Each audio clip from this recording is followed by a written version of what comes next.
അധ്യായം, അതായത് വിശ്വരൂപ ദർശനം, ഭഗവാന്റെ വിശ്വരൂപ. എന്തോ എന്താ മാതാജി?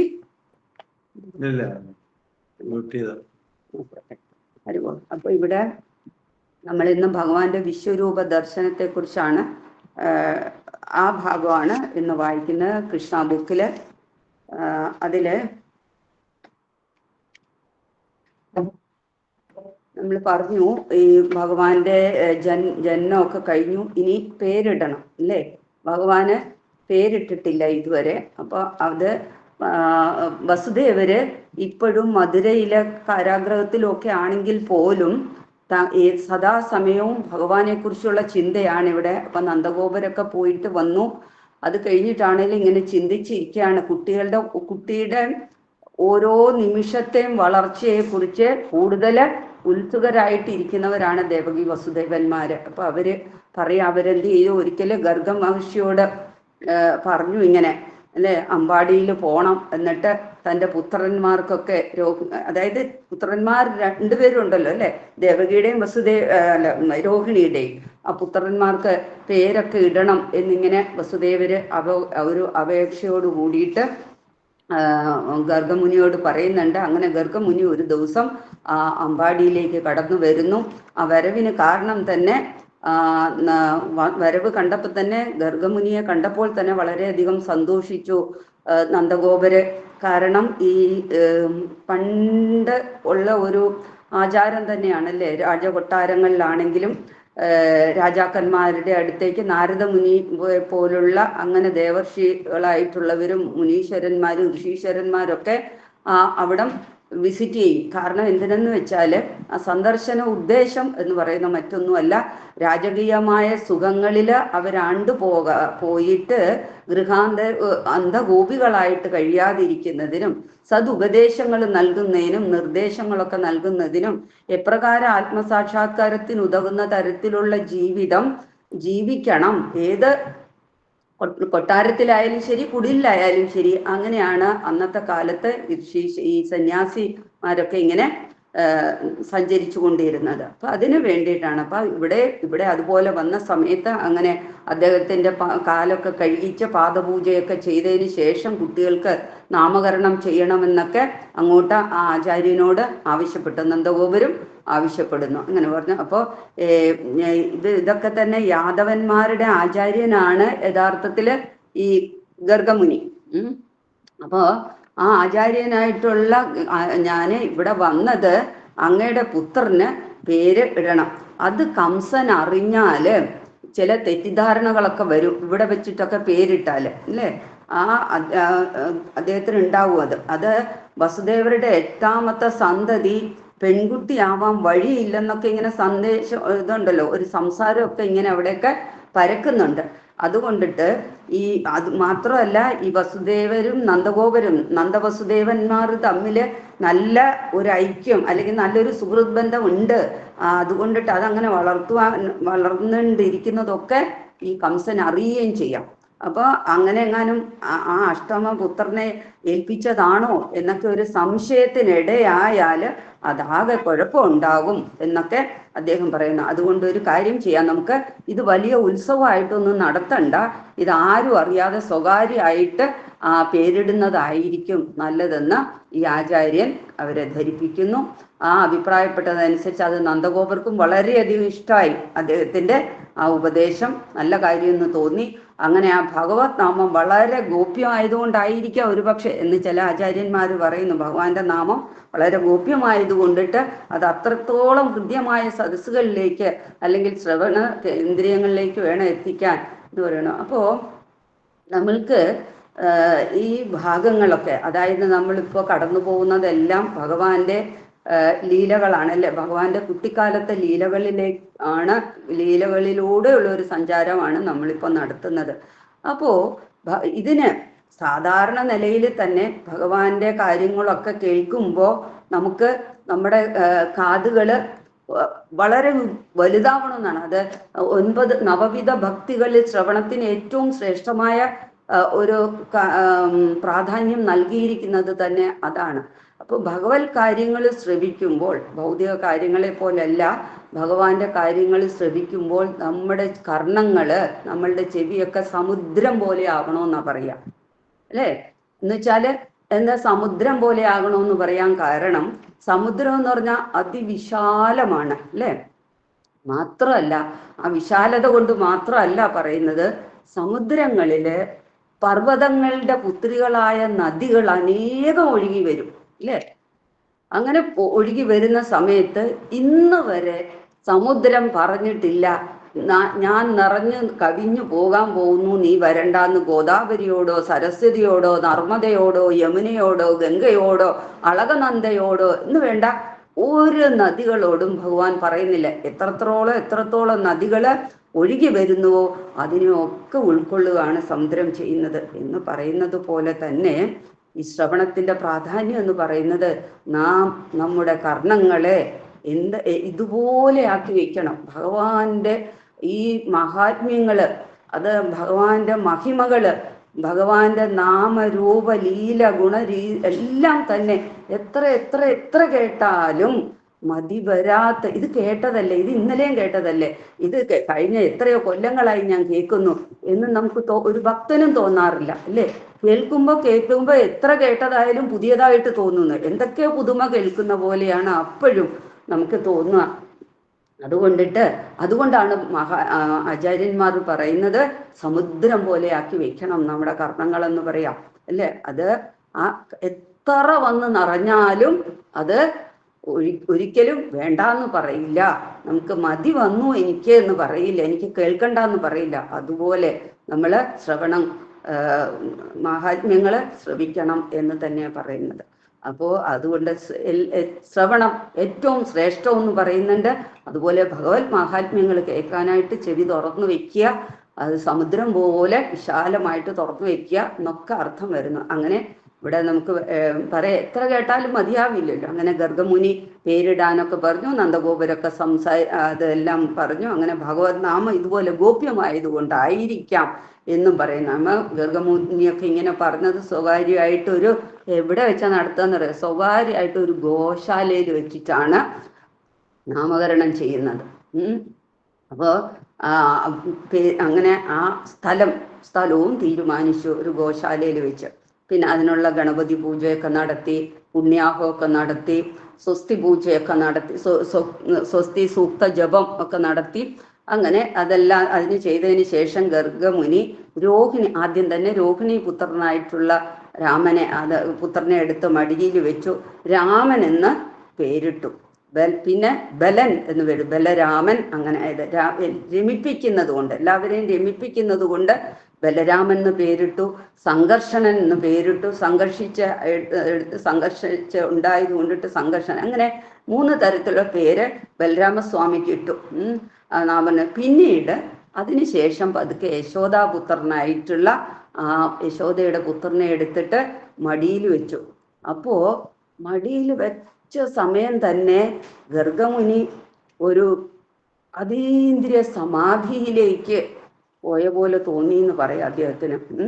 അതായത് ആ ഭാഗ്യമായിട്ടുള്ള ആ നീലരത്നത്തെ, അങ്ങനെയാ പറയാം, ആ നീലരത്നത്തെ തൻ്റെ മടിയിലേക്ക് വെച്ചപ്പോ എന്തോ ഒരു ആനന്ദ അനുഭൂതിയിൽ അദ്ദേഹം മുങ്ങിപ്പോയി. പേരിടാനെന്നോ അതിനാണ് ഞാൻ വന്നിരിക്കുന്നത്, തൻ്റെ കർത്തവ്യങ്ങളൊക്കെ മറന്നിട്ട് ആ ഒരു എന്താ പറയാ അതീന്ദ്രിയ ആനന്ദത്തിൽ അദ്ദേഹം ഇങ്ങനെ പൊങ്ങി നടക്കുന്ന ഒരു പ്രതീതി, ഒരു ബലൂൺ പോലെയായി, ഹൈഡ്രജൻ ബലൂൺ എന്നൊക്കെ പറയാം, അതുപോലെ ആയിപ്പോയി അദ്ദേഹത്തിന്. തൻ്റെ മനസ്സും ശരീരവും ഒക്കെ ഇങ്ങനെ ഒരു ഫ്ലോ പോലെ ഇങ്ങനെ ഒഴുകി നടക്കുന്ന പോലെ അനുഭവപ്പെട്ടു. ആ നീലരത്നത്തിനെ തൻ്റെ മടിയിലേക്ക് എടുത്തു വെച്ചപ്പോൾ എന്നിട്ട് ഒന്നും തോന്നുന്നില്ല, കൺകുളിർക്ക് ഇങ്ങനെ നോക്കിക്കൊണ്ടിരിക്കുക മാത്രമാണ് ചെയ്തത്. നാമങ്ങളൊക്കെ വിസ്മരിച്ചു, എല്ലാം മറന്നുപോയി അദ്ദേഹം, എല്ലാം വിസ്മരിച്ചു പോയി. ആ സ്മരണയിലേക്കാണ് ഒന്നും വരുന്നില്ല. ഇങ്ങനെ ആ നീലരത്നത്തെ നോക്കിയിരുന്നപ്പോഴത്തേക്ക് അദ്ദേഹത്തിന് എന്ത് പേരിടണം എന്നുള്ളത് ഇങ്ങനെ ആലോചിക്കുകയാണ്. അപ്പോഴാണ് അങ്ങനെ ആ ആലോചനയിൽ ആ ആനന്ദസാഗരത്തിൽ മുങ്ങി നടക്കുന്ന മനസ്സിലാക്കിയ ആ നീലരത്നം എന്ത് ചെയ്തു, അദ്ദേഹത്തിന്റെ നീണ്ടു വളർന്ന ആ താടിയിൽ ഒന്ന് പിടിച്ച് അനക്കി, ഒന്ന് പിടിച്ച് വലിച്ചു, ഒന്ന് അങ്ങോട്ടും ഇങ്ങോട്ടും. ആ സച്ചിദാനന്ദ രൂപം, ആ സച്ചിദാനന്ദ സ്വരൂപൻ ആ ഗർഗമുനിയുടെ താടി രോമങ്ങളിലൊക്കെ ഇങ്ങനെ പതുക്കെ ഒന്ന് തലോടി. അപ്പൊ കൗതുകത്താൽ ഇങ്ങനെ ഇളക്കുന്നത് പോലെ തോന്നി. അങ്ങനെ പതുക്കെ പിടിച്ചു വലിക്കാനൊക്കെ തുടങ്ങി, അദ്ദേഹത്തിലെ ഓർമ്മയിലേക്ക് കൊണ്ടുവരാണ് തുടങ്ങി. ഇത് കണ്ടിട്ട് ഗർഗമുനിക്ക് പെട്ടെന്ന് കാര്യമൊക്കെ മനസ്സിലായി. അപ്പോ ഭക്തഹൃദയങ്ങളെ മുഴുവൻ, പെട്ടെന്ന് തോന്നിയത് അതാണ്, ഭക്തഹൃദയങ്ങളെ മുഴുവൻ തന്നിലേക്ക് ആകർഷിച്ച് ആനന്ദിപ്പിക്കുന്നവൻ എന്ന അർത്ഥത്തിന് പെട്ടെന്ന് അദ്ദേഹം കൃഷ്ണൻ എന്നങ്ങ് വിളിക്കുക ചെയ്ത്, കൃഷ്ണ എന്ന് വിളിച്ചു, കൃഷ്ണൻ എന്നങ്ങ് പേരിട്ടു. അദ്ദേഹം ആ ആനന്ദ ലഹരിയില് അത് ആസ്വദിച്ചു വന്നപ്പോഴാണ് പതുക്കെ ഒന്ന് എനിക്ക് കൊടുത്തു അദ്ദേഹത്തിന്റെ താടി രോമങ്ങള്. അതേ ആനന്ദം ഇതിൽ മുങ്ങിപ്പോയാൽ പിന്നെ പറ്റില്ല, ഭക്തന്മാര് പിന്നെ തിരിച്ചു കിട്ടില്ല എന്നുള്ളത് അറിയാവുന്ന ആ ഭക്ത കാരുണ്യവാനായിട്ടുള്ള ഭക്ത വത്സലനായിട്ടുള്ള ഭഗവാൻ തന്നെ തന്നയ്ക്ക് പേരിടിയിപ്പിച്ചു. പെട്ടെന്ന് അദ്ദേഹം വിളിക്കുകയാണ് ചെയ്തത് കൃഷ്ണൻ എന്നുള്ള. അപ്പോ കൃഷ്ണൻ, ഹരി എന്നൊക്കെയുള്ള ഭഗവാന്റെ നാമങ്ങൾ, കൃഷ്ണൻ എന്ന് പറഞ്ഞാൽ നമ്മളെ ഭഗവാനിലേക്ക് ഹഠാത് ആകർഷിക്കും, അത്രയ്ക്ക് ആകർഷിക്കും. ഹഠാത് ആകർഷിക്കുന്നത് നമ്മളെ ഹൃദയം അങ്ങനെ ആകർഷിച്ച് അങ്ങ് എടുക്കും. അതുകൊണ്ടിട്ടാണ് നമുക്കറിയാൻ പറ്റും, ഈ ഗുരുവായൂര് തൊഴാൻ നിൽക്കുമ്പോ അല്ലെ, അടുത്തൂടെ പോയിട്ട് ആ എത്രയോ ക്യൂ നിന്നിട്ടാണ് തൊഴാൻ വരുന്നത്. അപ്പൊ ഭഗവാനെ കണ്ടു കഴിയുമ്പോൾ അവര് മണിക്കൂറുകൾ, 3-4 മണിക്കൂറുകൾ കൊണ്ട് ആ ഭാഗത്തെത്തുമ്പോൾ ഫ്രാക്ഷൻ ഓഫ് സെക്കൻഡ് മാത്രമാണ് ഒന്ന് കാണുക. അപ്പൊ അവർക്ക് അപ്പോഴത്തേക്ക് അവിടുന്ന് തള്ളി വിട്ട് കഴിയും ആളുകള്, മതി, ഒരു നോക്ക് കാണുന്നില്ല അല്ലെ. പാദം തൊട്ട് മുഖം വരെ ഒന്ന് നോക്കി വരാനുള്ള സമയമൊന്നുമില്ല. ചിലപ്പോൾ പെട്ടെന്ന് മുഖത്തേക്ക് നോക്കി വരും. ശാസ്ത്ര അടിസ്ഥാനത്തിൽ പറയുമ്പോൾ ഭഗവാന്റെ പാദം ആദ്യം കാണണമെന്നൊക്കെ പറയും. അതൊന്നും ഗുരുവായൂർ നടക്കില്ല. കേശാദിപാദം പാദാദി കേശം ഒന്നും നോക്കാനുള്ള സമയം അവിടെ കിട്ടുകയില്ല. അപ്പൊ ഇങ്ങനെ നോക്കുമ്പോൾ അവിടുന്ന് അപ്പൊ തള്ളി വിട്ട് കഴിയും. അപ്പോഴാണ് ഒരു പക്ഷെ അവിടെ ചെല്ലുമ്പോഴത്തേക്ക് മറന്നുപോകും, ഒരുപക്ഷെ കണ്ണടച്ചു പോകും അല്ലേ. എന്നിട്ട് കണ്ണ് തുറക്കുമ്പോഴത്തേക്ക് അവിടുന്ന് തള്ളി വിട്ടു കഴിയും. അപ്പോ ഇങ്ങനെ ഇതൊക്കെ ഭഗവാന്റെ അതീന്ദ്രിയ ആനന്ദ അനുഭൂതി ഭക്തന്മാർക്ക് നൽകുന്നതാണ്. അപ്പൊ ഇങ്ങോട്ട് മാറി കഴിയുമ്പോഴാ അവര് പിന്നെ അവരോടൊന്ന് പലപ്പോഴും കണ്ടിട്ടുണ്ട്, ഒരുപാട് ഭക്തന്മാർ ഒന്നുകൂടെ യാചിക്കുന്നതായിട്ട് ശരിക്കും കണ്ടില്ല, തള്ളി വിട്ടു. ഒരിക്കൽ കൂടി ഇങ്ങനെയുള്ള യാചന എത്രയാ നമുക്ക് കാണേണ്ടത് ഗുരുവായൂർ വന്നാൽ. അപ്പോ ആലോചിച്ചു നോക്കൂ, അന്ന് ആ ഗർഗമുനിക്ക് ഉണ്ടായതും അതേ ആനന്ദം അതിൽ എത്ര ഇരട്ടിയായിരുന്നിരിക്കണം. ആ ഭഗവാനെ മടിയിൽ വെച്ചപ്പോൾ എല്ലാം മറന്ന് അങ്ങനെ അദ്ദേഹത്തിന്റെ താടി പിടിച്ചൊന്ന് അനക്കിയപ്പോഴേ കൃഷ്ണൻ എന്നങ്ങോട്ട് പേര് വിളിച്ചു. അപ്പോൾ പണ്ടൊരിക്കല് വസുദേവപുത്രനായിട്ട് ജനിച്ചിട്ടുള്ളത് കൊണ്ടിട്ട്, പണ്ടും ജനിച്ചിട്ടുണ്ട്, ഇപ്പോഴും വസുദേവപുത്രനായിട്ട് ജനിച്ചത് കൊണ്ട് വാസുദേവനെന്നും അങ്ങനെ വിളിച്ചു. അങ്ങനെ ഉണ്ണിയുടെ സുപ്രസിദ്ധമായിട്ടുള്ള നാമകരണമൊക്കെ കഴിഞ്ഞിട്ട് ഗർഗാചാര്യൻ അവരോട് പറഞ്ഞു, നന്ദഗോപരോടും ഒക്കെ ആയിട്ട് പറഞ്ഞു, ഇങ്ങനെ ഈ 2 ഉണ്ണികൾക്കും ആ പരമാചാര്യൻ നാമകരണം ചെയ്തു. അതിനുശേഷം അതില് ഇന്ന് ആനന്ദമഗ്നനായിട്ട് നിൽക്കുകയാണ് നന്ദഗോപരും ഒക്കെ. ഈ വിളിയൊക്കെ കേട്ട്, ഈ നാമകരണമൊക്കെ കേട്ട് ഇങ്ങനെ അവര് വേറൊരു ആനന്ദ ലഹരിയിൽ അവരങ്ങനെ നിൽക്കുന്നു. എല്ലാവരും ആനന്ദ ലഹരിയിൽ തന്നെയാണ്. ഭഗവാന്റെ കൃഷ്ണൻ എന്നുള്ള നാമം കേട്ടപ്പോൾ തന്നെ, ബലരാമന്റെ രാമൻ എന്നുള്ള നാമം കേട്ടപ്പോൾ തന്നെ അവരൊക്കെ ഏതോ ഒരു ലഹരിയിലായി, ആനന്ദ ലഹരിയിലായി പോയി. അപ്പോ ഇനി ഭഗവാന് ഈ ജ്യോതിശാസ്ത്രത്തില് ഏറ്റവും പ്രാഗൽഭ്യം നേടിയതാണല്ലോ ഈ ഗർഗമുനി. അപ്പൊ അദ്ദേഹം നാമകരണം ചെയ്തപ്പോൾ തന്നെ ഭഗവാന്റെ തലക്കുറിയും ജ്യോതിശാസ്ത്രപരമായിട്ടുള്ള തലക്കുറിയും ഉണ്ടാക്കി. എന്നിട്ട് കുറച്ച് ഫലമൊക്കെ പറഞ്ഞു, ഇങ്ങനെ ഫലം പറഞ്ഞു കേൾപ്പിക്കണമെന്നൊക്കെ നന്ദഗോപർ ആവശ്യപ്പെട്ടു. അതനുസരിച്ച് പറഞ്ഞു. അങ്ങനെ ആ ശാസ്ത്രത്തിന്റെ പ്രണയിതാവായിട്ടുള്ള ആ ഗർഗമഹർഷി ആ തലക്കുറിയൊക്കെ ഒന്ന് വായിച്ചു. ജാതകമൊക്കെ ഇങ്ങനെ പറഞ്ഞത് എന്താ പറയുക, നന്ദഗോപരെ അല്ലയോ ഭാഗ്യം ചെയ്ത ഗോപരെ എന്നാണ് പറയുന്നത്. ഈ ഭാഗ്യം അങ്ങയ്ക്ക് മാത്രമേ കിട്ടിയിട്ടുള്ളൂ. ഈ ഉണ്ണിയെ സ്നേഹിക്കുവാന് അങ്ങയ്ക്ക് മാത്രമേ, ഇത്രത്തോളം സ്നേഹിക്കാൻ അങ്ങയ്ക്കും യശോദാമ്മയ്ക്കും മാത്രമേ പറ്റൂ നന്ദഗോപരെ എന്ന് പറയാണ് അവരോട്. ആ മഹാവിഷ്ണുവിനെ സ്നേഹിക്കുന്ന ദേവന്മാർക്കെന്ന പോലെ ഈ കൃഷ്ണനെ സ്നേഹിക്കുന്നവർക്ക് ഒരിക്കലും ആപത്തുണ്ടാവില്ല.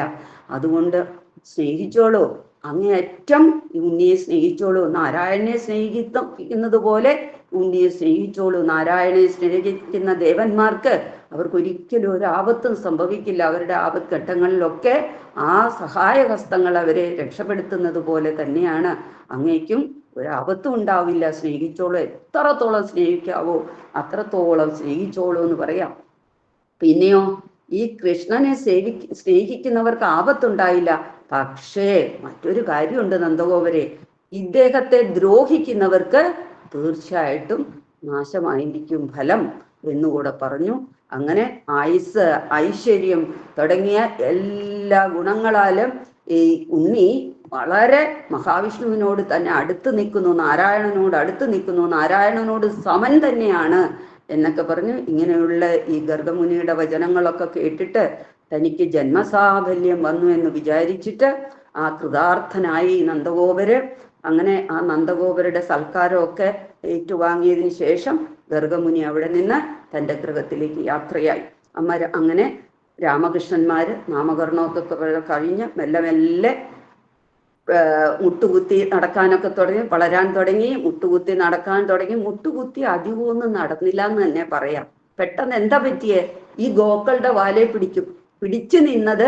നമ്മളൊക്കെ കുട്ടികൾക്ക് പിടിച്ചു നിൽക്കാൻ വേണ്ടിയിട്ട് ഓരോ ഇതൊക്കെ ഇട്ട് കൊടുക്കും, സ്റ്റൂള് പോലുള്ള കാര്യങ്ങളൊക്കെ. ഇത് അതിനൊന്നും നിന്നില്ല, ആരും ഒന്നും ഇട്ട് കൊടുക്കേണ്ടിരുന്നില്ല. അവര് പിടിച്ചു നിന്നതൊക്കെ പശുവിന്റെ ഗോക്കളുടെ വാലിലാണ് എന്നാ പറയുന്നത്. അപ്പോ ഈ ഗോക്കൾ എന്ത് ചെയ്യും? ഈ ഗോക്കൾക്കൊരു കുളിരാണ് ഭഗവാനൊക്കെ ഇങ്ങനെ പിടിച്ചു നിൽക്കുമ്പോ. അപ്പൊ ഇവര് ഈ ഓടും, ഗോക്കൾ തുള്ളിച്ചാടി ഓടുകയല്ല, അവര് തുള്ളിച്ചാടുകയാണ്. തുള്ളിച്ചാടി മുന്നോട്ട് പോകുമ്പോ ഈ വാലയെ പിടിച്ചിട്ട് ഈ രാമകൃഷ്ണന്മാരും വരും. അപ്പൊ ഇത് കണ്ടിട്ട് വൃന്ദാവനത്തിലെ യശോദ, രോഹിണി തുടങ്ങിയവരൊക്കെ ഇങ്ങനെ ചിരിക്കും.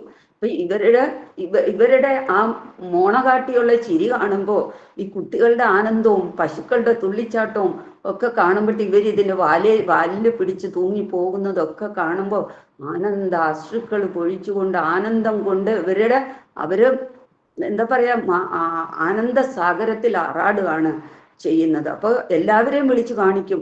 ഗോപന്മാരെയും ഗോപികമാരെയും മുതിർന്ന ഗോപന്മാരും എല്ലാവരും ഓടി വരും ഇവരുടെ കളി കാണാം. അതിന്റെ പുറകെ അതേ പ്രായത്തിലുള്ള മറ്റുള്ള ഗോപന്മാരും മറ്റു പശുക്കളെയൊക്കെ പിടിച്ച് ഇങ്ങനെ പോകുമ്പോ, കുട്ടിക്കിടാവുകളെയാണ് പിടിച്ചു പോകുമ്പോൾ അതൊക്കെ കണ്ണിന് നേത്രങ്ങൾക്ക് ആനന്ദകരമായിട്ടുള്ള കാര്യങ്ങളൊക്കെ കണ്ടിങ്ങനെ നിന്നു. അപ്പം ഇങ്ങനെയാണ് അവരുടെ ആ കുട്ടിക്കാലം ഇങ്ങനെ മുന്നോട്ട് പോയിക്കൊണ്ടേയിരുന്നു. അപ്പോ പിന്നെ ഇങ്ങനെ പോകുമ്പോ അവരുടെ ആ പൊന്നിൻ ചിലമ്പിന്റെ സൗണ്ട് അല്ലേ, ആ പൊന്നിൻ ചിലമ്പിട്ട് നടന്ന അതിന്റെ കിലുക്കം ഈ ഗോപന്മാരുടെയും ഗോപികമാരുടെയൊക്കെ കർണങ്ങളെ ആനന്ദകരമാക്കി മാറ്റി. ഈ ദൃശ്യം അവരുടെ നയനങ്ങളെ ആനന്ദകരമാക്കി മാറ്റി. ഇവരെ അതിലുണ്ടാക്കുന്ന ഇങ്ങനെ പോകുമ്പോൾ ഉണ്ടാകുന്ന സൗണ്ട്, ആ ശബ്ദങ്ങള്, ആ കുഞ്ഞുങ്ങളുടെ വായിൽ നിന്ന് വരുന്ന ശബ്ദങ്ങളൊക്കെ, ഹാ ഹാ ഹീ ഹി എന്ന് പറയുന്ന ആ ശബ്ദങ്ങളൊക്കെ ഹൃദയത്തെ ആനന്ദകരമാക്കി എന്ന് പറഞ്ഞാൽ സർവദാ മനസ്സിനെയും നേത്രങ്ങളെയും അവരുടെ ഇന്ദ്രിയങ്ങളെയൊക്കെ, പഞ്ചേന്ദ്രിയങ്ങളെയും അവരുടെ കർമ്മേന്ദ്രിയങ്ങളെയും വേണ്ട സർവ ഇന്ദ്രിയങ്ങളെയും ആനന്ദത്തിൽ ആറാടിച്ചുകൊണ്ട് ഇങ്ങനെ ഇവര് വളർന്നു. ദിവസം പ്രതി അവരുടെ ആനന്ദം വർദ്ധിച്ചുവെന്നു. ദിവസം പ്രതി ഈ കുട്ടികള് വളർന്നു വന്നുകൊണ്ടിരുന്നു. അപ്പോ പിന്നീട് പതുക്കെ ഇവര് പിടിച്ചൊക്കെ ഇങ്ങനെ നടന്നു. അതിനുശേഷം ഇവര് പതുക്കെ നടന്നു തുടങ്ങി. അപ്പൊ പിന്നെ കുറച്ച് നടന്നു തുടങ്ങിയപ്പോഴത്തേക്ക് കുസൃതി കൂടിയും വന്നു. വളരും തോറും കുസൃതിയും കൂടി വന്നുകൊണ്ടിരുന്നു. അപ്പോഴേ കുറച്ചങ്ങോട്ട് വളർന്നു കഴിഞ്ഞപ്പോഴത്തേക്ക് ഈ ഗോക്കളോട് തന്നെയാണ് എപ്പോഴും കളി. പശുവിന്റെ കൊമ്പിൽ പിടിച്ച് തൂങ്ങുക, പിന്നെ വെറുതെ അതിന്റെ അകട്ടിൽ നിന്നിട്ട് പാല് അല്ലെ എത്തുന്ന തരത്തില് പാല് വലിച്ചു കുടിക്കുക, ഇങ്ങനെയൊക്കെയുള്ള കാര്യങ്ങളിലേക്ക് മുതിർന്നു. പിന്നെ അവിടെ നിറയെ തത്തകളാണ്. നമ്മൾ ഇന്നും വൃന്ദാവനത്തിൽ പോയാൽ കാണാൻ പറ്റും തത്തകൾ ഇങ്ങനെ, പ്രത്യേകിച്ച് ആ പ്രേമസരോവര ഉണ്ട് അവിടെ തത്തകൾ ഇങ്ങനെ സൗണ്ട് ഇട്ട് അങ്ങോട്ടും ഇങ്ങോട്ടും ഇങ്ങനെ പാഞ്ഞു പോയിക്കൊണ്ടിരിക്കുക. ഒരു സമയം നമുക്കതിനെ കാണാതിരിക്കാൻ പറ്റില്ല. അത്രയ്ക്ക് അവ അന്യോന്യം ഇങ്ങനെ അവര് ഇപ്പോഴും ഒരു പക്ഷെ ഭഗവാന്റെ ചരിതങ്ങൾ പാടിയും പറഞ്ഞും രസിച്ച് നടക്കുന്നതായിരിക്കും. ഒരെണ്ണം ഒറ്റയ്ക്കൊന്നുമല്ല, ഇങ്ങനെ രണ്ടെണ്ണം അങ്ങനെ പോകും, അങ്ങനെ തിരിച്ച് ഇങ്ങോട്ട് പോകുന്നതാണ്. ഈ ഒരെണ്ണം തന്നെയല്ല, അനേകം തത്തകള് ആ ചുറ്റുമുള്ള മരങ്ങളിൽ ഇങ്ങനെ ഇങ്ങനെ ഇങ്ങനെ സഞ്ചരിക്കുന്നത് ഇന്നും കണ്ണിന് ആനന്ദകരമായിട്ട് കാണുമ്പോൾ അന്ന് എന്തായിരിക്കും എന്നൊന്ന് ആലോചിക്കുക. അപ്പൊ അങ്ങനെയുള്ള ഈ തത്തയുടെ വായിലൊക്കെ ചെന്നിട്ട് കൈയിടും, തത്തയുടെ വായിൽ കൈയിട്ടിരിക്കുക. പിന്നെയോ വീട്ടിലെന്താ ചെയ്യുക? ചിലപ്പോൾ യശോദാമ്മ പെട്ടെന്ന് ധൃതിയിലായിരിക്കും, എന്തെങ്കിലും കാര്യത്തിനൊക്കെ ആയിട്ട് തിരക്കിനിടയിൽ ഓടി വന്ന് സാരിയൊക്കെ എടുക്കുന്നത്, പട്ടുസാരി, ആ പട്ടുസാരി ഉണ്ടാവും, അപ്പൊ കീറി വെച്ചിരിക്കുന്നു. അപ്പൊ എന്തായിരിക്കും? അതെടുത്തിട്ട് കോണ കൊടുത്തിരിക്കുന്നതാ. ആ പട്ടുസാരി കീറിയിട്ട് കോണ കൊടുത്ത് വയ്ക്കുക. ഇങ്ങനെ ഈ പലവിധ ലീലകളിലായിട്ട് യശോദ രോഹിണിമാർക്ക് ഇങ്ങനെ ആനന്ദം നൽകിക്കൊണ്ടിരുന്നു. ഒപ്പം തന്നെ അവർക്ക് ബുദ്ധിമുട്ടുമായിട്ട് വന്നു. കാരണം രണ്ടുപേരും ആഞ്ഞ് പരിശ്രമിച്ചിട്ട് 64 ദാസികളെയാണ് നോക്കാനായിട്ട് ഏൽപ്പിച്ചിട്ടുള്ളത്. എങ്കിൽ പോലും രോഹിണിക്കും യശോദാമ്മയ്ക്കും വളരെയധികം ബുദ്ധിമുട്ടാണ്. ഇവരെ ഒരു തരത്തില് മുന്നോട്ട് നോക്കിക്കൊണ്ടുപോകാൻ പറ്റുന്നില്ല. അവരുടെ കാതും കണ്ണും ഒക്കെ കൂർപ്പിച്ച് വെച്ചിരുന്നാൽ പോലും ഈ ഗ്രഹജോലികളും ഇതും അവരായിട്ട് നോക്കാൻ പറ്റാതെയായി വരുന്നുണ്ട്. അപ്പോൾ പിന്നീട് പതുക്കെ അത് കഴിഞ്ഞപ്പോഴത്തേക്ക് പതുക്കെ കൂട്ടുകാരുമായിട്ട് ഗോപന്മാർ കുറച്ചുകൂടെ വളർന്നപ്പോൾ ഗോപന്മാരുമായിട്ട് പതുക്കെ എന്ത് ചെയ്തു? അടുത്തുള്ള വീടുകളിലേക്ക് പോകാൻ തുടങ്ങി. വീട്ടിലൊക്കെ കഴിഞ്ഞു. അതിനുശേഷം പതുക്കെ കുറച്ചുകൂടെ വളർന്നപ്പോൾ ഗോപികമാരുടെ വീട്ടിലേക്കൊക്കെ പോയിട്ട് ആ ഗോരസങ്ങളൊക്കെ എടുത്ത് കഴിക്കാൻ തുടങ്ങി. അങ്ങനെ ഗോരസങ്ങൾ കൊടുക്കാതായപ്പോൾ ചിലർ കൊടുക്കാതായപ്പോൾ മോഷ്ടിക്കാൻ തുടങ്ങി. അപ്പോൾ ഈ എന്താ പറയുക, അവിടെ പോയിട്ട് വെണ്ണ വെണ്ണ, പാല്, നെയ്യ് എന്ന് വേണ്ട എല്ലാം, തൈര് എല്ലാം മോഷ്ടിക്കാൻ തുടങ്ങി. അപ്പൊ ഈ വെണ്ണ ആണ് ഏറ്റവും ഇഷ്ടം. വെണ്ണ മോഷ്ടിച്ച് കഴിക്കുക എന്ന് പറയാം ഭഗവാന്റെ വെണ്ണ മോഷണത്തിന്റെ പ്രധാന ഘടകം, പ്രധാന കാരണം, അതിന്റെ പുറകിലുള്ള പ്രധാന കാരണം എന്ന് പറയുന്നത് മറ്റാരുമല്ല, ഭക്തന്മാര് തന്നെ. അപ്പൊ ഈ ഭക്തന്മാരായിട്ടുള്ള ഈ ഗോപികളെല്ലാം അതീന്ദ്രിയ ഭക്തന്മാരാണ്. ഇവരെന്താ ചെയ്യുക? അവരുടെ മനസ്സ് എങ്ങനെയാ? അത് വെണ്ണ പോലെയാന്ന് പറയുന്നത്. അവരുടെ മനസ്സ് വെണ്ണയാണ്, ഏറ്റവും സോഫ്റ്റ് ആയിട്ടുള്ളത്, അല്ലെ? ലോകത്തെ ഏറ്റവും സോഫ്റ്റ് എന്ന് തന്നെ പറയാം. അത്രയ്ക്കാണ് വെണ്ണ. അതിലെന്തെങ്കിലും ഒരു കരുകരുപ്പായിട്ട് വല്ലതും ഉണ്ടോ? വെണ്ണ അത്രയ്ക്ക് സോഫ്റ്റാണ്. അതുപോലെയാണ് ഗോപന്മാരുടെ ഒക്കെ മനസ്സ്. ആ മനസ്സ് ആകുന്ന വെണ്ണയാണ് ഭഗവാൻ കവർന്നെടുക്കുന്നത്. അല്ലാതെ ഇവിടെ ഒന്നും കഴിക്കാൻ 9 ലക്ഷം പശുക്കളാണ് അവിടെ ഉള്ളത്. അതിൽ എത്രയോ ലക്ഷം പശുക്കള് ഭഗവാന് നല്ല പാലും നല്ല നെയ്യും നല്ല തൈരും മോരും ഒക്കെ കൊടുക്കണമെന്ന് വിചാരിച്ചിട്ട് വളർത്തുന്നുണ്ട്. അതിൽ 9 പശുക്കള് ഏറ്റവും ശ്രേഷ്ഠമായ വെണ്ണയ്ക്ക് വേണ്ടിയിട്ട് തന്നെ വെച്ചിട്ടുണ്ട് യശോദാമ്മയെ.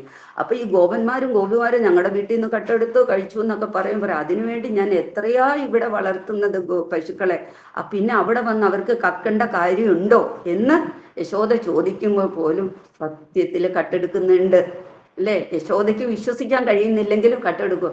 ഭഗവാൻ എന്താ പോയി കട്ടെടുക്കുന്ന അവിടുന്ന്? അവരുടെ മനസ്സുകളാണ്. അവരിത് ശേഖരിച്ച് ഏറ്റവും മേളിൽ ഉറിയിൽ കെട്ടിത്തൂക്കി ഇടുമ്പോഴും അവരുടെ ഉള്ളു പെടയാണ്. ഇത് വന്ന് എടുക്കുവോ, ഈ വെണ്ണ വന്ന് എടുക്കുവോ, ഇത് എടുക്കണേ, ഈ വെണ്ണ വന്ന് എടുക്കണേന്ന് പ്രാർത്ഥിച്ചുകൊണ്ട് കെട്ടിയിടുമ്പോൾ പിന്നെ ഭഗവാൻ എങ്ങനെ പോയി എടുക്കാണ്ടിരിക്കും, അല്ലേ?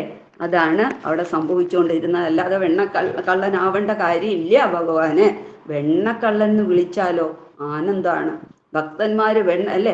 അതുകൊണ്ട് ഭഗവാൻ ഒരുപാട് മക്കൻ ചോറ് വിളിക്കുന്നുണ്ട്, രൺചോർന്ന്, ചിത്തച്ചോറ്, മക്കൻ ചോറ്, അങ്ങനെ ചോറ് കള്ളാന്ന് വിളിക്കണം. വേറെ ആരെങ്കിലും കള്ളാന്ന് വിളിച്ചാൽ എന്തായിരിക്കും ഗതിയെന്ന് ആലോചിച്ച് നോക്കിയേ, അല്ലേ? ആ മക്കളെ അങ്ങനെ വിളിക്കുന്ന കേട്ടാൽ ആ മാതാപിതാക്കൾ എന്ത് ബഹളായിരിക്കും. ഇത് നന്ദഗോപരും യശോദാമ്മയും ഒന്നും ആരോടും വഴക്കടിക്കാനൊന്നും പോയില്ല. അവരെ വിളിക്കുന്നത് അവർക്ക് ആനന്ദമാണ്. ഭഗവാനെ ഇങ്ങനെയൊക്കെ വിളിക്കുന്നത് ഭഗവാനെ ഇഷ്ടം, ആനന്ദം. രൺചോർ എന്ന് പറഞ്ഞിട്ടുണ്ട്, ഗുജറാത്തിലാണോ രൺചോറ്, അല്ലേ? അതായത് ജരാസന്ധ കാലത്താണെന്ന് തോന്നുന്നു. യുദ്ധക്കളത്തിൽ നിന്ന് പേടിത്തൊണ്ടൻ യുദ്ധക്കളത്തിൽ നിന്ന് ഓടിയ പേടിത്തൊണ്ടൻ എന്ന് പറഞ്ഞിട്ട് രൺചോർ എന്ന് പറഞ്ഞിട്ട് അവിടെ ആരതി തന്നെ നടക്കുന്നത്.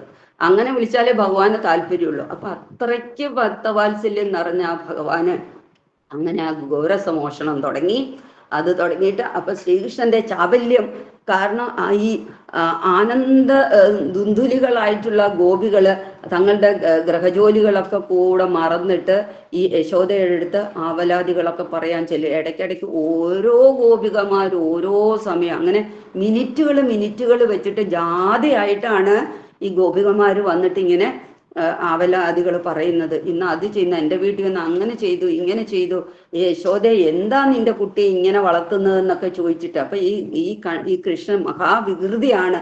ഇന്നലെ രാത്രി പോലും എൻ്റെ വീട്ടിൽ വന്നിട്ട് പശുക്കളെയൊക്കെ തുറന്നു വിട്ടു, പശുക്കുട്ടികളെ തുറന്നു വിട്ടു, അത് പോയിട്ട് പാല് കുടിച്ചു. എന്നിട്ട് രാവിലെ ഞങ്ങള് കലവും കൊണ്ട് പാല് കറക്കാൻ ചെന്നപ്പോൾ ഒരു തുള്ളി പാല് കിട്ടിയില്ല. ഇതൊക്കെ നിന്റെ മകൻ കാരണമാണ് എന്ന് പറയാം.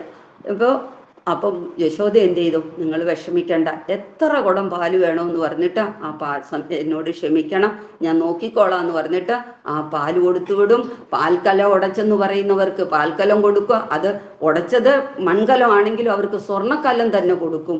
അങ്ങനെ ആ വികൃതികളൊക്കെ ഇങ്ങനെ വന്നു. അതൊക്കെ എന്താ തിരിച്ച് ആ ഗോപികമാർക്ക് കൊടുക്കുന്ന ആനന്ദവും അവർക്ക് എത്ര കഷ്ടപ്പാടുണ്ടോ.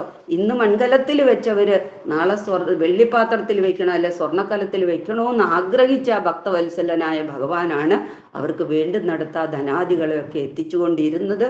ഇതൊക്കെ നമ്മൾ മനസ്സിലാകും. നമ്മൾ വെറുതെ അങ്ങനെ ഭഗവാൻ പോയി കട്ടു മോഷ്ടിച്ചു തിന്നു എന്ന് പറയുന്നില്ല. അതിലൊക്കെ ആനന്ദം അനുഭവിക്കുന്നതായിട്ടുള്ള ആ ഗോപന്മാരുടെയും ഗോപികമാരുടെയും കാര്യങ്ങളാണ് നമ്മൾ ചെവി തുറന്ന് കേൾക്കേണ്ടതും മറ്റുള്ളവർക്ക് പകർന്നു കൊടുക്കേണ്ടതും. അതൊക്കെയാണ് എന്ന് ഒക്കെ നമ്മൾ ഇതിൽ നിന്ന് മനസ്സിലാക്കുക. അങ്ങനെ എന്നിട്ട് പറയുന്നുണ്ട്, എൻ്റെ യശോദേ നിന്റെ മകൻ ഞങ്ങൾ എവിടെ വെച്ച. അപ്പൊ യശോദ പറഞ്ഞു, ഒരു കാര്യം ചെയ്യും, നിങ്ങൾ സൂക്ഷിച്ചു വെക്കുന്ന ഒളിച്ച് എവിടെയെങ്കിലും ഇരുട്ട ഭാഗത്തൊക്കെ വെക്കൂ എന്ന് പറയും. അത്രയും പറഞ്ഞല്ലേ ഇത്രയും കൊടുത്തു വിടാനും പറ്റുള്ളൂ. എന്തെങ്കിലും അവരെ സമാധാനിപ്പിച്ചു വിടണ്ടേ. അതാണ് മറ്റൊരു ഭക്തവാത്സല്യം. ഭക്തന്മാരോട് ഭക്തനുള്ള വാത്സല്യം. അങ്ങനെ ഭഗവാന് ഭക്തന്മാരോടുള്ള വാത്സല്യം, ആ ഭഗവാനെ സേവിക്കുന്ന സ്നേഹിക്കുന്ന പരമപ്രേമമായിട്ടുള്ള ഭഗവാനെ കരുതുന്ന ഭക്തൻ മറ്റൊരു ഭക്തനെ ആശ്വസിപ്പിക്കുന്നതും ആ വാത്സല്യവും ആ സ്നേഹവാശം ഇതൊക്കെയാണ്. അപ്പൊ പറയും, നിങ്ങൾ ഇരുട്ടുള്ളിടത്തൊക്കെ ഒന്ന് വെച്ച് നോക്കൂ എന്ന് പറയാം. അപ്പൊ ശരി, അയ്യോ.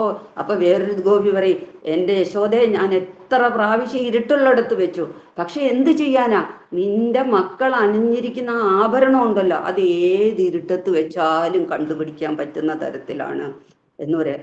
നിന്റെ മകൻ അണിയുന്ന ആ ആഭരണങ്ങള് വഴി കാണിച്ചു കൊടുക്കും ഇരുട്ടത്ത് വെച്ചിരിക്കുന്നു. അപ്പൊ അതും ഞങ്ങൾക്ക് രക്ഷയില്ല.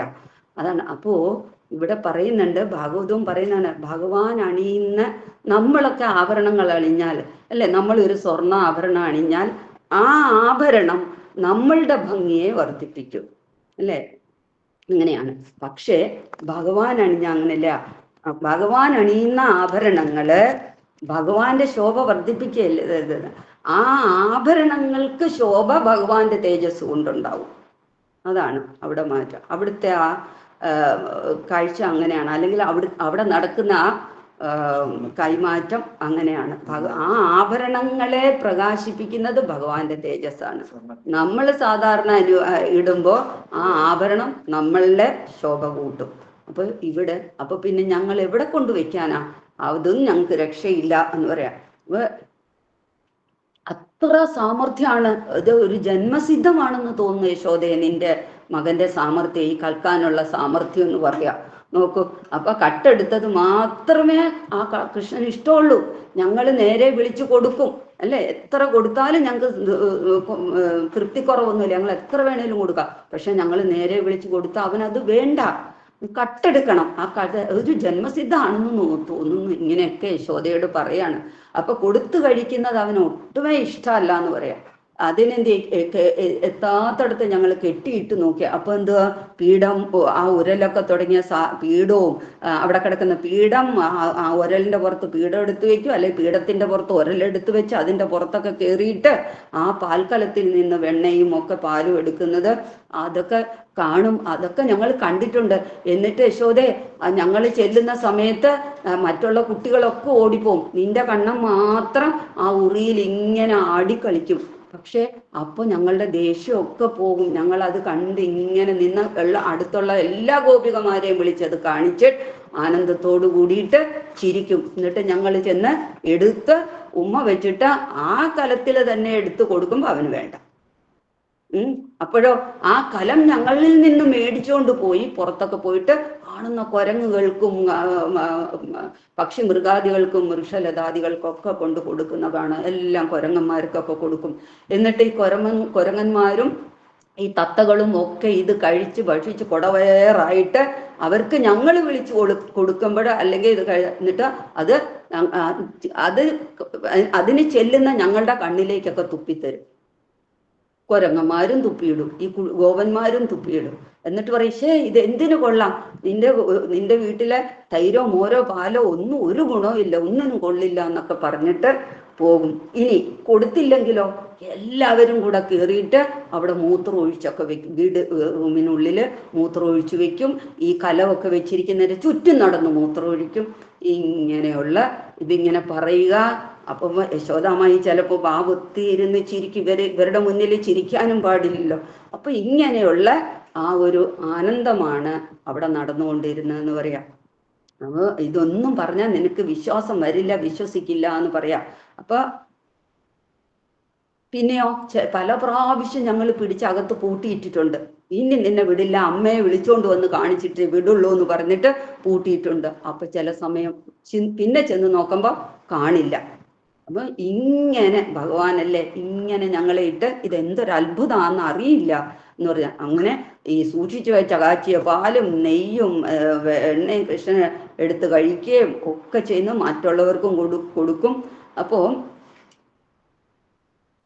അപ്പൊ പറയുന്നു എന്താണ് ഇങ്ങനെയൊക്കെ ചെയ്യുന്നതെന്നൊക്കെ ചോദിച്ചു വെച്ചാൽ അതേ, എന്നിട്ട് ആ പാത്രത്തിലുമൊക്കെ ഗോമൂത്രം ഒഴിച്ചു, പാലൊക്കെ കുടിച്ചിട്ട് ഗോമൂത്രം ഒഴിച്ചു വെക്കും. എന്നിട്ട് പറയും, ഈ ഗോമൂത്രം കഴിച്ചാലേ നിങ്ങൾക്കൊക്കെ ഒരു അസുഖവും വരില്ല ഒരിക്കലും, ഇത് ഔഷധമാണ്. അപ്പോൾ ഇതൊക്കെ ചാണകം എടുത്ത് വെക്കും ചിലതില്. അപ്പോൾ ഇതെല്ലാം കഴിച്ചാലും നിങ്ങൾക്കൊരു അസുഖവും വരില്ല എന്ന് പറഞ്ഞിട്ട് ഞങ്ങളെ പരിഹസിക്കും. പക്ഷെ അതിലൊക്കെ സത്യമുണ്ട് യശോദേ, നിന്റെ മകൻ പറയുന്നതിലൊക്കെ സത്യമുണ്ടെന്ന് ഞങ്ങൾക്കറിയാം. ഇങ്ങനെ ഭഗവാൻ പലതരത്തിലുള്ള ചാബല്യങ്ങളൊക്കെ ഗോപികൾക്ക് യശോദയ്ക്കും ഒക്കെ കാണിച്ചു കൊടുത്ത് അങ്ങനെ സ്നേഹഭാജനമായിട്ടുള്ള തൻ്റെ പുത്രനെ ശാസിക്കാൻ ആ യശോദാമ്മയ്ക്കും സാധിച്ചിരുന്നില്ല. ഗോപികമാരും ശാസിക്കാൻ ചെല്ലുമ്പോഴത്തേക്ക് അവർക്കും അത് സാധിച്ചിരുന്നില്ല. അങ്ങനെ ഈ ഗോപികൾക്ക് എന്ത് അപലാതി പറഞ്ഞ് ചെല്ലുന്ന ഗോപികമാർക്കും സമ്മാനങ്ങളൊക്കെ കൊടുത്ത് സമാശ്വസിപ്പിച്ചൊക്കെ വിടും. അങ്ങനെ ഒരു ദിവസം ഈ ശ്രീരാമൻ തുടങ്ങിയ ബാലന്മാരോട് കൂടിയിട്ട് രാമകൃഷ്ണന്മാരിങ്ങനെ കാട്ടിൽ കളിക്കുകയായിരുന്നു. അപ്പോൾ ഈ പഴങ്ങളൊക്കെ പൊട്ടിച്ച് കൊണ്ടുവന്ന് അത് ഇങ്ങനെ ഓഹരി വെക്കും. അപ്പോൾ ഓരോരുത്തരും ഓരോ ദിശയിലേക്ക് പോകാൻ പറയും. എന്നിട്ട് ഓരോ ദിശയിലേക്ക് പോകുന്നവർ പലതരത്തിലുള്ള ബെറീസൊക്കെ പഴവർഗ്ഗങ്ങളോ ഒക്കെ കൊണ്ടുവരും. അതാണ് ഇത്. ഗോപന്മാര് അവർ ഭുജിച്ചോളാൻ പറഞ്ഞാലും അവരന്നേരം പൊട്ടിച്ചെടുത്തു അപ്പോഴേ വായിലിടുകയല്ല. എല്ലാവരും അവരവരുടെ രണ്ടാം മുണ്ടിലൊക്കെ പൊതിഞ്ഞ് എല്ലാവരും കൂടെ ഒരു സ്ഥലത്ത് വരും. എന്നിട്ട് അത് സെന്ററിൽ വെക്കും. എന്നിട്ട് സെന്ററിൽ കണ്ണനിരിക്കും. കണ്ണനിരുന്നിട്ട് ഓരോരുത്തർക്കും കണ്ണനാണിത് വിഭജിച്ചു കൊടുക്കുന്നത്, പങ്കുവെച്ച് കൊടുക്കുന്നത്. അങ്ങനെ ഒരു ദിവസം പങ്കുവെക്കുമ്പോൾ ചിലർക്ക് കുറച്ച് കൂടുതൽ കൊടുത്തു. ഗോപന്മാര് കൂടുതൽ കൊടുത്തു എന്ന് പറഞ്ഞ് ബലരാമനും കണ്ണനും കൃഷ്ണനും തമ്മിൽ ഒരു ചെറിയ വാഗ്വാദം ഉണ്ടായി. ചേട്ടൻ നീ ഇവർക്ക് ഇന്ന് കൂടുതൽ കൊടുത്തു, ആ സെക്ഷനിലുള്ളവർക്ക് കൂടുതൽ കൊടുത്തു, അങ്ങനെ കൊടുത്തു എന്ന് പറഞ്ഞിട്ട് ചെറിയതായിട്ടൊരു ഉരസലുണ്ടായി എന്ന് പറയാം.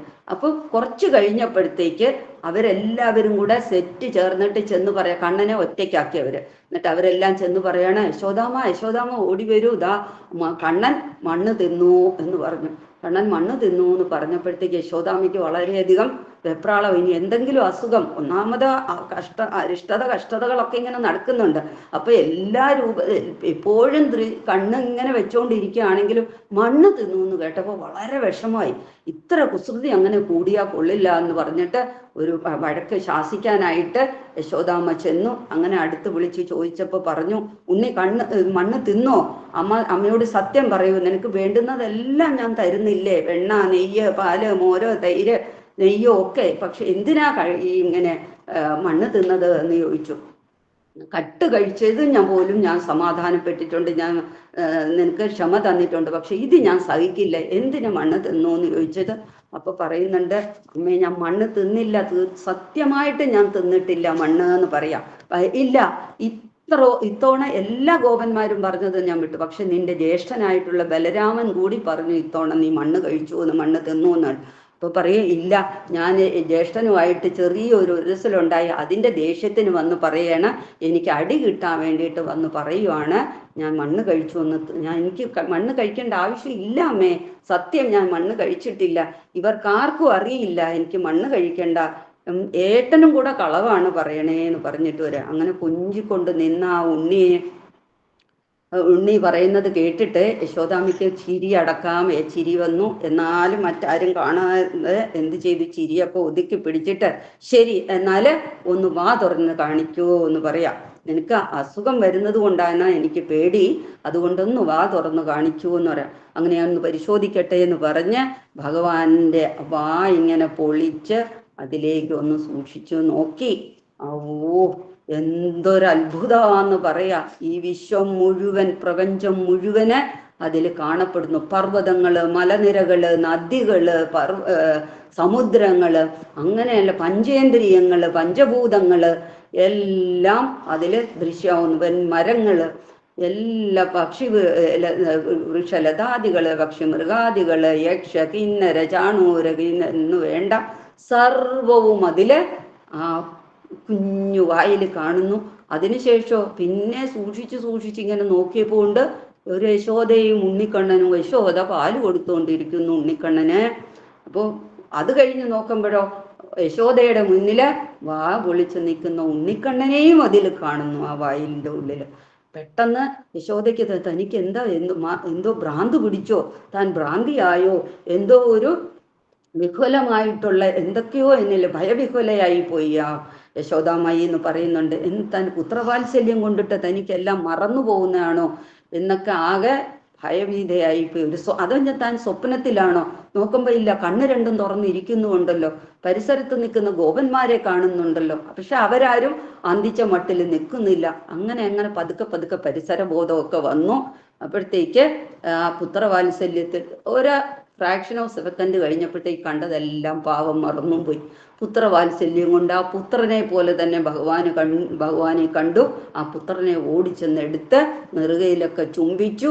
അങ്ങനെ അപ്പോൾ ഈ ചരിത്രം ഇത്രയൊക്കെ കേട്ടപ്പോഴത്തേക്ക് പരീക്ഷിത്ത് ശുഖബ്രഹ്മർഷിയോട് ചോദിച്ചു, ഈ സച്ചിദാനന്ദ സ്വരൂപിയായിട്ടുള്ള ഭഗവാന്റെ ബാലലീലകളുടെ മാധുര്യം ഇത്രയേറെ അനുഭവിച്ചറിയാനായിട്ട് ഈ യശോദ നന്ദന്മാരെന്ത് പുണ്യാണ് ചെയ്തത് എന്ന് ചോദിക്കാം. എന്ത് മഹത്താണ് അവർക്കുള്ളത്, എന്ത് പുണ്യം അവർ ചെയ്തിട്ടാണ് അവർക്ക് ഇങ്ങനെ വന്നത് എന്ന് പറയാം. ദേവി ഇത് അതുകൂടി ഒന്ന് പറഞ്ഞു തരണേ ബ്രഹ്മൻ എന്ന് പറഞ്ഞിട്ട് ചോദിക്കുകയാണ്. അപ്പൊ ശിശുഖ ബ്രഹ്മർഷി മറുപടിയായിട്ട് പറഞ്ഞു, അഷ്ടവസുക്കളിൽ ഒരാളായിരുന്നു ഈ നന്ദഗോപര്. കഴിഞ്ഞ ജന്മത്തില് ആ ദ്രോണർ എന്നായിരുന്നു അദ്ദേഹത്തിന്റെ പേര്. അദ്ദേഹത്തിന്റെ പത്നിയായിരുന്നു ധര എന്ന് പറയുന്നത്. അപ്പൊ ഇവര് ബ്രഹ്മദേവനോട് അപേക്ഷിച്ചു വളരെയധികം തപസ് ചെയ്തു. അപ്പൊ ബ്രഹ്മദേവൻ ഇവരെ ഉപദേശിച്ചു, ഈ ധര എന്നു പേരായ തൻ്റെ ഭാര്യയോട് കൂടിയിട്ട് ശ്രീകൃഷ്ണന് ഭഗവാനെ ഭജിച്ചത് കൊണ്ടിട്ട് ആ ശ്രീകൃഷ്ണ രൂപത്തില് ലാളിച്ച് ആ ബാലലീല ആസ്വദിക്കാനുള്ള ആ ഒരു മനുഷ്യജന്മം നിങ്ങൾക്ക് ലഭിക്കട്ടെ എന്ന് വരം കൊടുത്തു. അങ്ങനെയാണ് ആ ഭഗവത് കൃപയാല് ഈ മഹാഭാഗ്യം അനുഭവിക്കുന്നത് ഇവര്. നേരെ മറിച്ച് ദേവകി വസുദേവന്മാർക്ക് ആ മഹാഭാഗ്യം കിട്ടിയില്ല, അവിടെ ജനിച്ചു എന്ന് മാത്രം. ആ ബാലലീലകൾ മുഴുവൻ ആനന്ദിച്ച് അനുഭവിക്കുന്നത് നന്ദഗോപരും യശോദാമയ്യായിരുന്നു. അപ്പൊ ആ ധരയും ദ്രോണനുമാണ് ഇങ്ങനെ വന്ന് ജനിച്ചത്. അപ്പൊ ഭഗവാന്റെ അതിരറ്റ കാരുണ്യം ഉള്ളവർക്ക് മാത്രമേ ഭഗവാന്റെ ഈ ബാലലീല മാധുര്യം ആസ്വദിക്കാൻ കഴിയൂ എന്നുകൂടെ ശുഖബ്രഹ്മർഷി പറഞ്ഞു കൊടുക്കുന്നു പരീക്ഷിത്ത് മഹാരാജാവിന്. അതൊക്കെയാണ് നമ്മൾ ഇതിലൂടെ മനസ്സിലായി. മണി എത്ര? 9:20 അല്ലെ? അതിലൊക്കെ കൂടെ നമുക്ക് പോകുന്നു. അങ്ങനെ അപ്പൊ ഇതില് ഇത്രയും പറഞ്ഞത്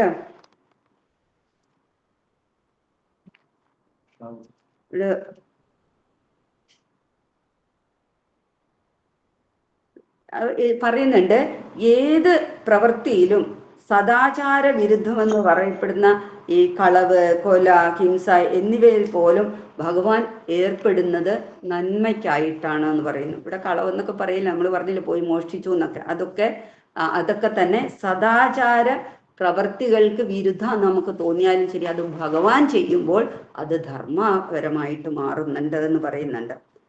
കാരണം ഭഗവാൻ എപ്പോഴും ശുദ്ധനും പരമനിരപേക്ഷ സത്യവുമാണ്. ഭൗതിക ജീവിതത്തില് നിന്ദ്യമെന്ന് പ്രഭുപാജി അതാണ് പറയുന്നത്. ഭൗതിക ജീവിതത്തിൽ നിന്ദ്യമെന്ന് കരുതപ്പെടുന്ന കാര്യങ്ങൾ പോലും കൃഷ്ണൻ ചെയ്തേക്കാം, എന്നിരുന്നാലും അദ്ദേഹം സർവ ആകർഷകനാണ്. ഇതൊക്കെ ഗുണത്തിനാണ്, നന്മയ്ക്കാണ് എന്ന് പറയാം അല്ലെ.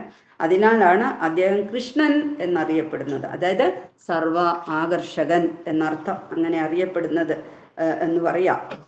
അപ്പോ അതീന്ദ്രിയമായ പ്രേമബന്ധങ്ങളും സേവനങ്ങളും വിനിമയം ചെയ്യപ്പെടുന്നത് ഈ ഒരു തലത്തിലാണ്. അപ്പൊ ഭക്തന്മാരുമായിട്ട് ഇത് അന്യോന്യ വിനിമയം ചെയ്യുന്നതാണ് ഭഗവാൻ ഇവിടെ. അവരുടെ ആകർഷണത്തിന് വേണ്ടിയിട്ട്, അവരെ ആകർഷിച്ചെടുത്തുന്നതിനും അവരിൽ പരമാനന്ദത്തെ പ്രദാനം ചെയ്യുന്നതിന് വേണ്ടിയിട്ടൊക്കെയാണ്.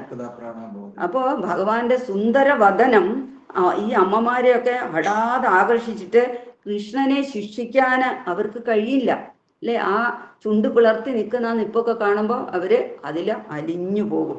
അപ്പൊ ശകാരിക്കുന്നതിന് പകരം അവര് ഈ ഭഗവാന്റെ ചെയ്തികളൊക്കെ കേട്ടിട്ട് രസിക്കുകയാണ് ചെയ്യുന്നത്. അത് ദേഷ്യം വന്നിട്ട് അങ്ങോട്ട് ചെല്ലുന്ന ഗോപികൾ പോലും തിരിഞ്ഞു പോരുമ്പോൾ ഐസ് പോലെ അരുത്ത് ദ്രവിച്ച ഹൃദയത്തോടുകൂടി ദ്രവീകരണം സംഭവിക്കുകയാണ് ചെയ്യുന്നത് അവരുടെ ഹൃദയങ്ങൾ. അങ്ങനെ ആ ഗോപികമാര് തൃപ്തരാകുകയും കൃഷ്ണൻ അവരുടെ സന്തോഷം ആസ്വദിക്കുക. അപ്പൊ അങ്ങനെയുണ്ട്. അന്യോന്യ വിനിമയം നമ്മൾ പറഞ്ഞില്ലേ, ഇങ്ങനെ അവര് പോകുന്ന കാണുമ്പോൾ ഭഗവാനും ആനന്ദം അനുഭവിക്കുകയാണ് ചെയ്യുന്നത് അല്ലെ. ക്രോധത്തിൽ വന്നു, രോഷം കൊണ്ട് കുറെ പറഞ്ഞു, പോകാൻ നേരത്ത് ഇതാ ഐസ് പോലെയായിപ്പോയി. അപ്പൊ ഇതൊക്കെ കാണുമ്പോൾ ഭഗവാനും ആനന്ദിക്കുന്നു, അവരെ ആനന്ദിപ്പിക്കുന്നു. അങ്ങനെ ഗോപികമാരെ സന്തുഷ്ടരാക്കാൻ പല പ്രവൃത്തികളും കണ്ടുപിടിച്ചതുകൊണ്ട് കൃഷ്ണന് മറ്റൊരു പേരുകൂടുണ്ട്, ഗോപീജനവല്ലഭ. ഗോപീജനവല്ലഭൻ കൂടെ ഭഗവാനെ അറിയപ്പെടുന്നതാണ്. ഇങ്ങനെയാണ് ഗോപികമാരെയൊക്കെ ആനന്ദിപ്പിക്കുന്നതും ഒക്കെ. അപ്പോ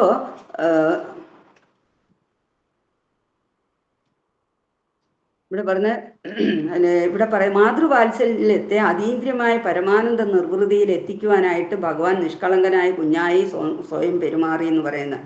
അത് പറയുന്നുണ്ട്, താടന ഭയാൻ വിദ്യോക്തിർ വാത്സല്യ രസപോഷിക എന്ന് ശാസ്ത്രം പറയുന്നു.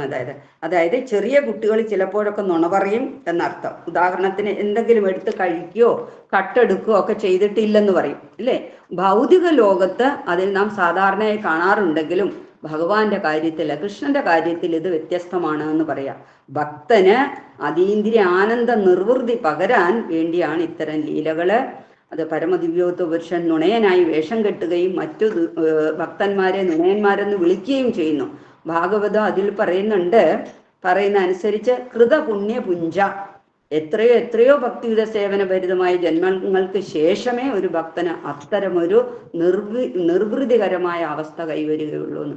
അപ്പോ നോക്കൂ, അപ്പൊ ഭഗവാന്റെ ഈ ആനന്ദകരമായ കാര്യങ്ങള് ഈ ജന്മത്തില് ഈ ഭാഗവതത്തിലൂടെ ശ്രീല പ്രഭുപാജിയുടെ ഈ വിവരണങ്ങളിലൂടെയൊക്കെ കിട്ടാൻ നമ്മളും എന്തോ പുണ്യമൊക്കെ ചെയ്തിട്ടുണ്ടാവണം പൂർവജന്മത്തില്.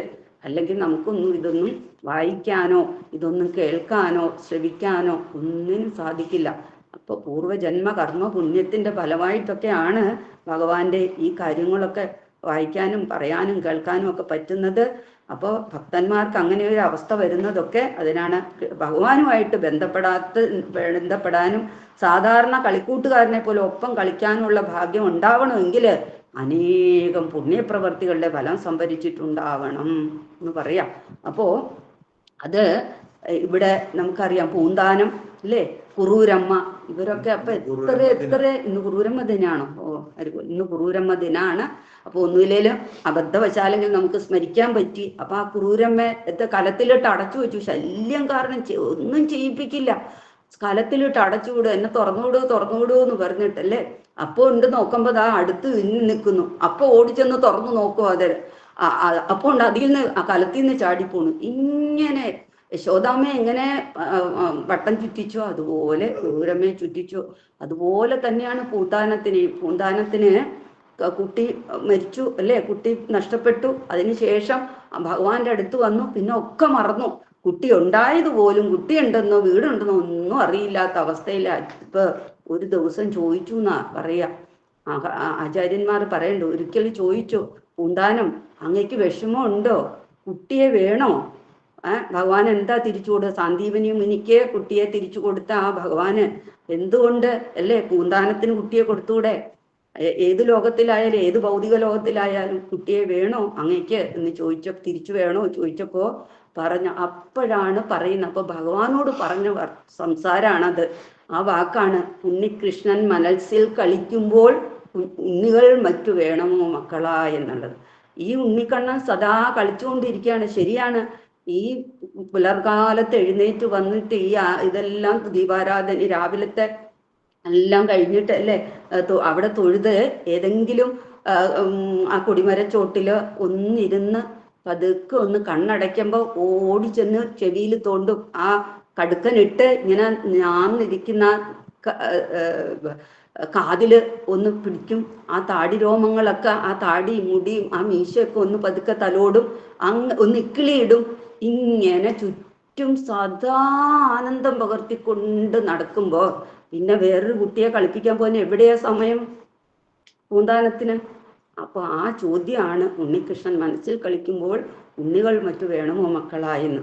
അപ്പോൾ ഭഗവാനെ നമുക്ക് മകനായിട്ടും മക്കളായിട്ടും ഭർത്താവായിട്ടോ കാമുകനായിട്ടോ അല്ലേ പിതാവായിട്ടോ മാതാവായിട്ടോ സഹോദരനായിട്ടോ സുഹൃത്തായിട്ടോ ഒക്കെ കാണാം. എങ്ങനെ വേണേലും കണ്ടോളൂ എന്ന് ഭഗവാൻ സ്വാതന്ത്ര്യം തന്നിരിക്കുക ഭക്തന്മാർക്ക്.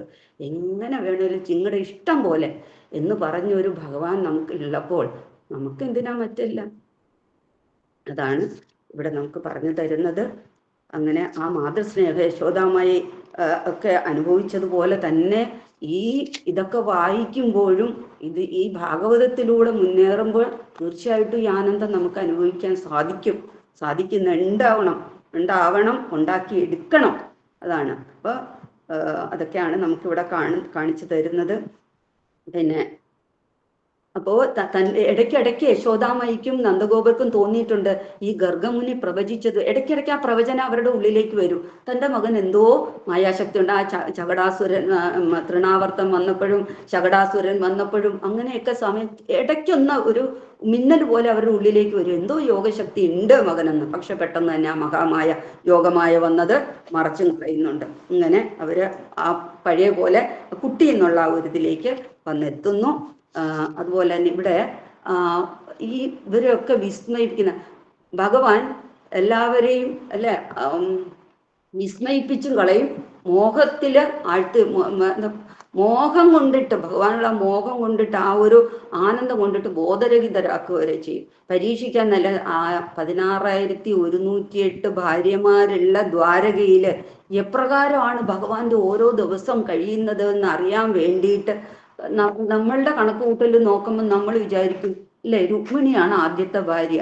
അപ്പൊ 16,108 ഭാര്യ. ഒരു ദിവസം രുക്മിണി എടുത്ത് കഴിഞ്ഞാൽ അല്ലെ പിറ്റേ ദിവസം സത്യഭാമ എടുത്തായിരിക്കും, അതിന്റെ പിറ്റേ ദിവസം സത്യ എടുത്തായിരിക്കും, അതിന്റെ പിറ്റേ ദിവസം മിത്രവിന്ദ എടുത്തായിരിക്കും. ഇങ്ങനെ പോയി 16,108 കഴിയുമ്പോഴത്തേക്ക് വർഷം തന്നെ കഴിയുമല്ലേ തിരിച്ച് രുക്മിണിയുടെ കൊട്ടാരത്തിലെത്താൻ എന്ന് വിചാരിക്കും. അനേകം ഓരോരുത്തർക്കും ഓരോ കൊട്ടാരങ്ങളും മക്കളും ഒക്കെ ആയിട്ട് ഇങ്ങനെ വിചാരിക്കും അല്ലേ. നേരെ മറിച്ച് അങ്ങനെയൊക്കെ ആണോ എന്ന് വെച്ച് നോക്കാൻ പോയ നാരദമുനിക്ക് എന്താ പറ്റിയത്? ചെല്ലുന്നിടത്തൊക്കെ ഏത് കൊട്ടാരത്തിൽ ചെല്ലുന്നല്ലോ, ഒരിടത്ത് ചെല്ലുമ്പോൾ രുക്മിണിയായിട്ട് സൗഹൃദ സംഭാഷണത്തിലിരിക്കുന്നു, മറ്റൊരിടത്ത് ചെല്ലുമ്പോഴത്തേക്ക് ചൂത് കളിച്ചുകൊണ്ടിരിക്കുന്നു, മറ്റൊരിടത്ത് ചെന്നപ്പോൾ രാജകാര്യങ്ങൾ സംസാരിച്ചു കൊണ്ടിരിക്കുന്നു, മറ്റൊരിടത്ത് ചെന്നപ്പോഴത്തേക്ക് കുട്ടികളെയൊക്കെ മുതുകത്ത് വെച്ച് ആന കളിക്കുന്നു എന്ന് വേണ്ട. ഇതെല്ലാം കൂടെ കണ്ടപ്പോഴത്തേക്ക് ആകെ തല മരവിച്ചു പോയി നാരദമുനിക്ക്. നാരദമുനി ബോധം കെട്ടവിടെ വീണു. അങ്ങനെ വീണ നാരദമുനിയെ ഒരു കുട്ടിയെ എടുക്കുന്ന വാത്സല്യത്തോടു കൂടി പൊക്കിയെടുത്ത് ഭഗവാൻ കൊണ്ടുവന്ന് തൻ്റെ മടിയിൽ വെച്ചു. വെച്ചിട്ട് കണ്ണു തുറന്നപ്പോഴത്തേക്ക് ബ്രഹ്മൻ എന്താണ് സംഭവിച്ചത്, അങ്ങ് മായാവലയത്തിൽ പെട്ടുപോയോ എന്നൊക്കെ ചോദിച്ചിട്ട് സമാശ്വസിപ്പിക്കുന്നു. അപ്പൊ നാരദമുനി പറയാണ്, ഞാന് ഇങ്ങനെ അത് അനുഭവിച്ചറിയാൻ വേണ്ടി വന്നതാണ്, സംശയം ഉണ്ടായിട്ട് തന്നെ വന്നതാണെന്നുള്ള സത്യം തുറന്നു പറയുകയും ആ സത്യത്തിന് ഞാന് പരമദിവ്യോത്തമ പുരുഷനായിട്ട് ഉള്ള അതീന്ദ്രിയ ആനന്ദം അനുഭവിക്കുന്ന അതീന്ദ്രിയനായിട്ടുള്ള എനിക്ക് അല്ലേ, ഞാൻ അജനാണ്, ജനിച്ചിട്ടില്ലാത്തതും അല്ലേ, യാതൊരു അന്തവും ആദിയും ഇല്ലാത്ത പരബ്രഹ്മമായിട്ടുള്ള ഭഗവാൻ ഇതെല്ലാം മനസ്സിലാക്കി കൊടുത്തു.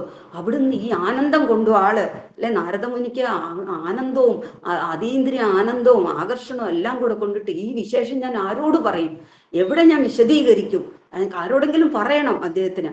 അപ്പൊ ഈ ഒരു ഭക്തന്റെ ഉള്ളിലുള്ള ആനന്ദം എല്ലാവരോടും നടന്ന് പറയാൻ പറ്റില്ല അല്ലെ, ആ ആനന്ദത്തെ അറിയാവുന്നവരോട് മാത്രമേ പകർന്നു കൊടുക്കാൻ പറ്റുള്ളൂ. അല്ലെ, ഇപ്പൊ നമുക്ക് നമ്മുടെ ക്ലാസ്സിൽ തന്നെ അറിയാൻ പറ്റും. ഈ ആനന്ദം അറിയണമെന്ന് ആഗ്രഹമുള്ളവരല്ലേ ഇതിൽ കയറി വരുള്ളൂ. അതേസമയം ഈ സമയത്ത് തന്നെ എത്രയോ പേര് TV സീരിയലോ അല്ലെങ്കിൽ സിനിമയോ ഒക്കെ അല്ലെങ്കിൽ ക്രിക്കറ്റോ ഒക്കെ കണ്ട് സമയം കളയുന്നവരും ഉണ്ടാവുമല്ലോ. അപ്പോൾ ഈ ആനന്ദം അനുഭവിക്കണമെന്നുള്ളവർക്കോട് പറയുമ്പോൾ നമ്മളുടെ ആനന്ദവും വർദ്ധിക്കും, എത്ര എത്ര പറഞ്ഞാലും മതിയാവൂല്ല.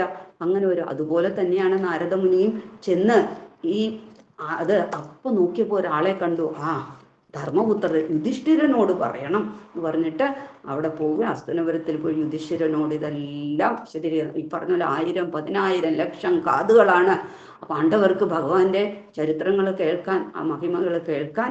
അങ്ങനെ അവിടെ ചെന്ന് പറഞ്ഞു കൊടുക്കണം. അപ്പോൾ ഭഗവാന്റെ പരമദിവ്യോത്വ പുരുഷന്റെ മഹത്വം തിരിച്ചറിയുക മാത്രമേ ചെയ്യണം. അത് സ്ഥൂലമായാലും സൂക്ഷ്മമായാലും ഒക്കെ അത് ഈ ഭൗതിക മാർഗം ഉപയോഗിച്ച് അത് പരീക്ഷിക്കാനോ അത് അറിയാനോ അത് സംശയമായിട്ടുള്ള എന്തെങ്കിലോ നമ്മുടെ ഉള്ളിൽ തോന്നാൻ പാടില്ല. അതിനാണ് ഈ ഉദാഹരണം കൂടെ പറഞ്ഞത്. ഒരു സാധാരണ സ്ത്രീയായ യശോദ മാതാവിനെ താൻ കണ്ട ആ ദർശനത്തിന്റെ യഥാർത്ഥ കാരണം കണ്ടുപിടിക്കാൻ കഴിഞ്ഞില്ല. ഈ വായിൽ ഇതെല്ലാം കണ്ടല്ലോ ഭഗവാന്റെ വായ തുറന്നപ്പോൾ. അപ്പൊ ആ മാതൃവാത്സല്യത്തിന് ആ അമ്മ ആ കുഞ്ഞിനെ രക്ഷിക്കാനായിട്ട് പരമപുരുഷന് പ്രണാമങ്ങൾ അർപ്പിക്കുക മാത്രമേ ചെയ്തുള്ളൂ. ഇതിന്റെ സത്യാവസ്ഥ എന്തെന്ന് ഇപ്പൊ അറിഞ്ഞേ പറ്റൂ എന്നൊന്നും പറഞ്ഞു പോയില്ല. നാരദമുനി ചെയ്തതുപോലെ മതിയായി നാരദമുനിയും ഭഗവാന്റെ പാതാരബിന്ദങ്ങളില് ആ പ്രണാമങ്ങൾ അർപ്പിച്ച് പോവുകയാണ് അവിടുന്ന് ചെയ്തത്. ഇവിടെ യശോദാമയ്യ അത് തന്നെയാണ് ചെയ്തത്. അത് തന്നെയാണ് നമുക്കും ചെയ്യാനുള്ളത്. ഭഗവാനെ കുറിച്ച് അങ്ങനെ ചെയ്യൂ, ഇങ്ങനെ ചെയ്യൂ, ഇങ്ങനെയൊക്കെ ചെയ്തത് നടക്കുമോ, ഇതൊന്നും ചിന്തിക്കേണ്ട കാര്യമില്ല. നമുക്കിതെല്ലാം കേട്ടിട്ട് ആനന്ദിച്ചിട്ട് ആ ഭഗവാന്റെ പാതാരബിന്ദങ്ങളില് പ്രണാമം അർപ്പിക്കുക. കൂടുതൽ കൂടുതൽ ആനന്ദം ലഭിക്കുന്നതിന് വേണ്ടിയിട്ടുള്ള സത്സംഗങ്ങൾ ലഭിക്കണേ എന്ന് പ്രാർത്ഥിക്കുക. ഇതൊക്കെ ചെയ്യണം. കാരണമായിട്ടുള്ള ഭഗവാനെ നമ്മൾ ബുദ്ധിമുട്ടിപ്പിക്കാതെ, നമ്മൾ ബുദ്ധിമുട്ടിലാകാതെ, ഭഗവാനെ ബുദ്ധിമുട്ടിക്കാൻ പറ്റില്ല, നമ്മൾ ബുദ്ധിമുട്ടിലായി പോവുകയുള്ളൂ. സംശയാസ്പദമായിട്ട് പോയാൽ ഒന്നും വേണ്ട. അതിനു വേണ്ടിയിട്ട് ഭഗവാനെ ആശ്രയിക്കുക. ഭഗവാന്റെ മായ നമ്മളെ എങ്ങോട്ടേക്ക് കൊണ്ടുപോകുമെന്ന് അറിയാൻ പറ്റില്ല. ആ മായ പിടിക്കാതെ. അതിൽ ഭാഗവതം 10 ദശമസ്കന്ധത്തിൽ തന്നെയുണ്ട്. അതിന് പറയുന്നതാണ്, തത്തയാനുകമ്പ സുസമീക്ഷമാണോ ഭുഞ്ചാന ഏവാത്മകൃതം വിഭാഗം ഹൃദ്വാ ബബുദ്ഭിർ വിദധൻ നമസ്തേ ജീവേദയോ മുക്തിപദേശ ഭയഭാക്ക്. ചെറിയ ചില യാതനകൾ തന്നെ പൂർവ്വ ദുഷ്കർമ്മങ്ങളുടെ ഫലമായിട്ട് പരമദിവ്യോത്തോ പുരുഷൻ നൽകിയതാണെന്ന് ഭക്തൻ അംഗീകരിക്കുന്നു. അത്തരം ഒരു ഭക്തനെയാണ് മുക്തിപദേ സ ദായഭാഗ് എന്ന് പറയുന്നത്. മുക്തിപദേ സ ദായഭാഗ് എന്ന് വിളിക്കുന്നത്. ഇവിടെ ലാസ്റ്റ് പറഞ്ഞു ജീവേദയോ മുക്തിപദേ സ ദായഭാഗ് എന്ന് പറയുന്നത്. അപ്പൊ അത് എന്ന് വെച്ചാൽ അയാൾക്ക് ഈ തൻ്റെ പൂർവ്വജന്മത്തിന്റെ ഫലം കൊണ്ടിട്ടാണ് തനിക്ക് എന്തെങ്കിലും ബുദ്ധിമുട്ടുകളോ പ്രയാസങ്ങൾ ഈ ജന്മത്തിൽ വന്ന് രോഗമായിട്ടായിരിക്കാം, അല്ലെങ്കിൽ മറ്റു ബുദ്ധിമുട്ടുകളായി അനുഭവിച്ചുകൊണ്ടിരിക്കുന്നുണ്ടായിരിക്കാം. ധാരാളം അനുഭവിക്കുന്ന ഭക്തന്മാരും ഉണ്ട്. ആ ഭക്തൻ മനസ്സിലാക്കും ഇന്നത് കൊണ്ടിട്ടാണ്, അല്ലാതെ ഭഗവാൻ എന്നോടൊന്നും ചെയ്തിട്ടല്ല. അതുകൊണ്ടിട്ട് ആ മുക്തിദായകന് മാത്രമേ അതിനെ ലഘൂകരിക്കാനും അതിനെ ഒരു സമയം എത്തുമ്പോൾ ഇല്ലാതാക്കാനും പറ്റുള്ളൂ. അങ്ങനെയാണ് നമ്മൾ ചിന്തിക്കേണ്ടത്. അങ്ങനെ ചിന്തിക്കുന്ന ഒരു വ്യക്തിക്ക് അയാൾക്ക് ഈ ഭൗതിക ലോകത്തിൽ നിന്ന് മോചനം ഉറപ്പ് എന്ന് ഭഗവാൻ ഭാഗവതത്തില് ദശമസ്കന്ധത്തില് 14-ാമത്തെ അധ്യായത്തില് 8-ാമത്തെ ശ്ലോകത്തിലായിട്ട് പറയുന്നു തരുന്നു. മാത്ര പിന്നെ ഭഗവത്ഗീതയിലും പറയുന്നുണ്ട്, മാത്ര സ്പർശാസ്തു കൗന്ദേയ ശീതോഷ്ണ സുഖ ദുഃഖദാഹ ആഗമാപായിനോ നിത്യ സാംതിദീക്ഷ ഭാരത അല്ലേ. അത് ആഗമാവായിനോ ശീതവും ഉഷ്ണവും വരുന്നത് പോലെ ദുഃഖവും ദുരിതവും നല്ല കാര്യങ്ങൾ സൽക്കർമ്മങ്ങൾ നല്ല കാര്യങ്ങളും ഒക്കെ ഇങ്ങനെ വന്നും പോയി ഇരിക്കും. ഇതിലൊന്നും ചഞ്ചലപ്പെടേണ്ട. ഏതേത് അവസ്ഥയായാലും ഏതേത് ദേശകാലാവധിഭ്യാം എന്ന് നാരായണീയത്തിൽ പറയുന്നത് പോലെ ഏത് ദേശത്തായാലും ഏത് കാലാവസ്ഥയിലായാലും ഏത് പരിതസ്ഥിതിയിലായാലും ഏത് അവസ്ഥയിലായാലും ഭഗവാനെ ഭജിക്കാൻ ഭഗവാനെ വിളിക്കാൻ തൻ്റെ നാവിനും തൻ്റെ മനസ്സിനും ശക്തി തരണേന്ന് മാത്രം പ്രാർത്ഥിക്കുക. അങ്ങനെ നമുക്ക് ആ ഗുണം ഉണ്ടാവട്ടെ. ഭൗതികതയിൽ മുഴുകിയ നമ്മെ കീഴടക്കുന്നത് മഹാമായയാണെന്ന് ഓർക്കണം. അത് ആത്മീയ ശക്തിയുടെ സംവിധാനത്തിൽ ഭക്തരെ സ്വാധീനിക്കുന്നത് യോഗമായാണെന്നും ഓർമ്മ വേണമെന്ന് പറയുന്നു. പിന്നെ ഇവിടെ ഇതുകൂടെ പറഞ്ഞ് നമുക്ക് നിർത്താം. പിന്നെ ബ്രഹ്മം, പരമാത്മാ, ഭഗവാൻ എന്നുള്ള ആ ഇതൊക്കെ മറന്നു കടന്നിട്ട് ഇതിലേക്കൊന്നും ഈ ഗോപികമാർ പോയില്ല. എന്താണ് ഭഗവാൻ, പരബ്രഹ്മം, ബ്രഹ്മം, ഇതിനെക്കുറിച്ച് ഒന്നും പറഞ്ഞില്ല. അവർ ഒരു പോയില്ല. അവർ ഭഗവാന്റെ പാതാരവിന്ദങ്ങളെ മാത്രം ആശ്രയിച്ചു. അപ്പൊ അവിടെ എന്താ പറയുന്നത്? ആരാധനം സർവേഷാം വിഷ്ണുരാരാധനം പരം എന്നാണ് പറയുന്നത്. അപ്പൊ അതാര് വിഷ്ണു ഭഗവാനെ ആരാധിച്ച് തുടങ്ങുന്നു എന്ന് പറയാം. അപ്പൊ അതില് 3 തരം കാര്യങ്ങളുണ്ട് അല്ലേ. ഒന്ന് സംബന്ധ, അഭിധേയ, പ്രയോജന. സംബന്ധം എന്ന് പറയും നമുക്ക് ഭഗവാനുമായിട്ടുള്ള ബന്ധം. അഭിധേയ എന്ന് പറയുന്നത് ആ പ്രവൃത്തി, ആ ബന്ധം ചെയ്യുന്ന നമ്മുടെ പൂജ അല്ലെങ്കിൽ ഓഫറിങ്ങോ അതൊക്കെ അപ്രവൃത്തി. പ്രയോജന എന്ന് പറയുന്നത് അതിനുശേഷം ഭഗവാൻ ഇങ്ങോട്ട് തരുന്ന ആത്യന്തികമായ ലക്ഷ്യം കൈവരിക്കുന്നത്, അത് പ്രയോജനാക്കി. ഇങ്ങനെ ഈ 3 തരത്തിലുള്ള ബന്ധമാണ് ഭഗവാനോട് വെക്കേണ്ടത്. സംബന്ധ, അഭിധേയ, പ്രയോജനം. അത് പ്രേമ പുമർത്ഥോ ഭവാൻ മഹാൻ എന്ന് പറയും. ഭഗവാനോട് പരമദിവ്യോത്തോ പുരുഷനോട് പ്രേമമുണ്ടാവുക എന്നതാണ് മനുഷ്യന്റെ ഏറ്റവും വലിയ ആവശ്യം. നമുക്ക് തോന്നും നമുക്ക് ഇപ്പൊ ഏറ്റവും വലിയ ആവശ്യം ഒരു വലിയ വീട് വേണം, അല്ലെങ്കിൽ ബംഗ്ലാവ് വേണം, അല്ലെങ്കിൽ ഇത് വേണം. അപ്പോൾ അത് ഭാഗവതം നമുക്ക് പറഞ്ഞു തരുന്നത്, അല്ലെങ്കിൽ മഹാത്മാക്കൾ പറയുന്നത്, ആചാര്യന്മാര് പറഞ്ഞു തരുന്നത്, നാരദമുനിയെ പോലുള്ള ശ്രേഷ്ഠന്മാർ നമുക്ക് പറഞ്ഞു തരുന്നത് ഒന്നുമല്ല, ഭഗവാനോടുള്ള പ്രേമം ഉണ്ടാക്കിയെടുക്കുക എന്നാണ് നമ്മുടെ ജീവിതത്തിന്റെ ഏറ്റവും വലിയ ആവശ്യം. ആ ഭഗവാനോടുള്ള പ്രേമത്തില് പൂർണ്ണമായിട്ടും യശോദാ മാതാവ് ആ പ്രയോജനത്തിന്റെ പരമകാഷ്ഠയിൽ എത്തി നിൽക്കുന്നത് നമുക്ക് കാണാൻ സാധിക്കും. ഈ ഒരൊറ്റ ഇതിൽ മാത്രം നമ്മൾ മുന്നോട്ട് പോയാൽ നമുക്കും ഭഗവാനെ സ്നേഹിക്കാനും സേവിക്കാനും പറ്റും. അതിൽ നിന്ന് പറഞ്ഞു കൊടുക്കുന്നതാണ്. ചോദിക്കുമ്പോൾ എന്താണ് ചെയ്യേണ്ടതെന്ന് ശിവ മഹാദേവനോട് പാർവതി ചോദിക്കുകയാണ്, എന്താണ് ചെയ്യേണ്ടത്, ഇതിനു വേണ്ടിയിട്ട് എന്ത് ചെയ്യണം എന്ന് ചോദിക്കണം. വിഷ്ണു ഭഗവാനെ ആരാധിച്ച് തുടങ്ങിക്കോളൂ ദേവി എന്നാ പറയുന്നത്. ഏറ്റവും നല്ല ഉപാസന എന്ന് പറയുന്നത് മഹാദേവൻ പറഞ്ഞു കൊടുത്തന് ആരാധനാം സർവേഷാം വിഷ്ണുരാരാധനം പരം. അതാണ് വിഷ്ണു ഉപാസനയാണ് ഏറ്റവും ശ്രേഷ്ഠം. അങ്ങനെ ആരാധിക്കുക എന്ന് പറയാം. പക്ഷെ ഇവിടെ യശോദാ മാതാവ് അങ്ങനെ മഹാദേവൻ ദേവിക്ക് പറഞ്ഞു കൊടുക്കുന്നു. പക്ഷേ പാവ യശോദാ മാതാവ് ഇതുപോലും വെച്ചില്ല. ഈ ആരാധന പോലുമല്ല, അവർ പ്രേമമാണ്, അതീന്ദ്രിയ പ്രേമ നിർവൃതിയിലായിരുന്നു ഗോപികമാരും യശോദാമയും ഒക്കെ. അപ്പം ദേവതയുടെ അവസ്ഥയെക്കാട്ടിൽ എത്ര ഉയരത്തിലാണ് യശോദാ മാതാവിൻ്റെ ആ ഒരു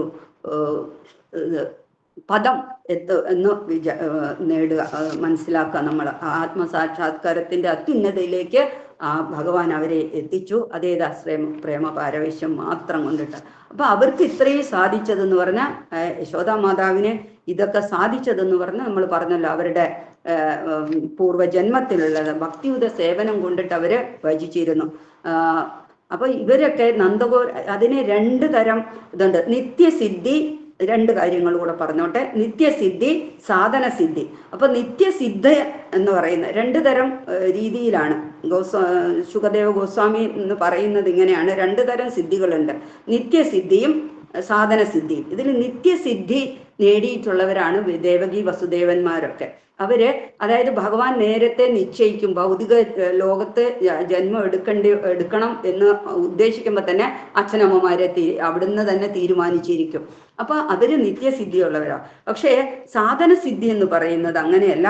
അത് സാധന സിദ്ധി നമ്മള് പുണ്യകർമ്മങ്ങൾ ചെയ്തിട്ടും ഭക്തിയുത സേവനത്തിന്റെ നിബന്ധനകളൊക്കെ പിന്തുടർന്നും ഈ അവസ്ഥയിലേക്ക് നമുക്ക് എത്തിച്ചേരാം എന്നാണ് ഭാഗവതം നമ്മളോട് പറയുന്നത്. നിത്യസിദ്ധി ഒന്നും ഇല്ലെങ്കിലും ശരി, സാധന സിദ്ധി കൊണ്ടിട്ട് നമുക്ക് യശോദാമയിയുടെ ഒക്കെ തലത്തിലേക്ക് എത്തിച്ചേരാൻ സാധിക്കും എന്ന് മനുഷ്യലോകത്തിന് ഇവരിലൂടെ ഭഗവാൻ വെളിപ്പെടുത്തി കൊടുക്കുന്നു. അപ്പൊ അതുപോലെ പരീക്ഷിത്ത് മഹാരാജാവ് ആ ചോദ്യം ഉന്നയിക്കുന്നുണ്ട്, ഇങ്ങനെ നീ സാധന സിദ്ധി ഉള്ളവർക്ക് ഈ തലത്തിലെത്താൻ പറ്റുമോ എന്ന്. അതിന് ഉദാഹരണമായിട്ട് പറഞ്ഞു കൊടുക്കാണ്. തീർച്ചയായിട്ടും ജാതയോർണവും മഹാദേവ ഭൂവി വിശ്വേശ്വര ഹര ഭക്തി സ്യാത് പരമാലോകേ യയാജ്ഞോ ദുർഗതിയും തരേതെന്ന് പറയാം. അപ്പൊ ഈ ദ്രോണരും ധരയും പറയാണ്, ദയവായിട്ട് ഞങ്ങളെ ഭൂമിയിൽ ജനിക്കാൻ അനുവദിക്കണമേ. അതിനുശേഷം പ്രപഞ്ചനാഥനും പരമനിയന്താവും പരമപുരുഷനും ഭഗവാൻ വന്ന് അവതരിക്കുകയും ജീവിതത്തിന്റെ ആത്യന്തിക ലക്ഷ്യമായ ഭക്തിയുത സേവനം ലോകമെങ്ങും വ്യാപിപ്പിക്കുകയും ചെയ്യും. അപ്പോ തന്മൂലം ഭൗതിക ലോകത്തിൽ ജനിച്ചവരൊക്കെ ഭക്തിയുത സേവനം സ്വീകരിച്ച് ഭൗതിക ജീവിതത്തിന്റെ ദുരവസ്ഥകളിൽ നിന്ന് എളുപ്പത്തിൽ മോചിതരാവുകയും ചെയ്യും.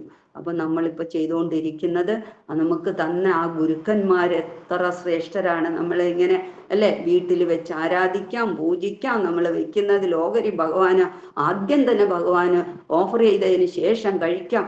ഇങ്ങനെയൊക്കെ നിത്യേന നമ്മൾ സേവനം ചെയ്തുകൊണ്ടിരിക്കുകയാണ് അല്ലെ. ഏകാദശി തോറും ലഡ്ഡുക്കുട്ടനെ എടുത്ത് കുളിപ്പിക്കുന്നു, ചന്ദനം തൊടിയിക്കുന്നു, ഉടുപ്പ് മാറ്റുന്നു, കാൽ തളയിട്ട് കൊടുക്കുന്നു, കൈവള ഇടുന്നു, മാലയിടുന്നു, കമ്മലിടുന്നു. ഇങ്ങനെ ആനന്ദിക്കൊക്കെ ചെയ്യാൻ പറ്റുന്നതേ ഉള്ളൂ. അപ്പൊ അതാണ് ആ ദ്രോണരും ധരയും എത്തിച്ചേർന്നു.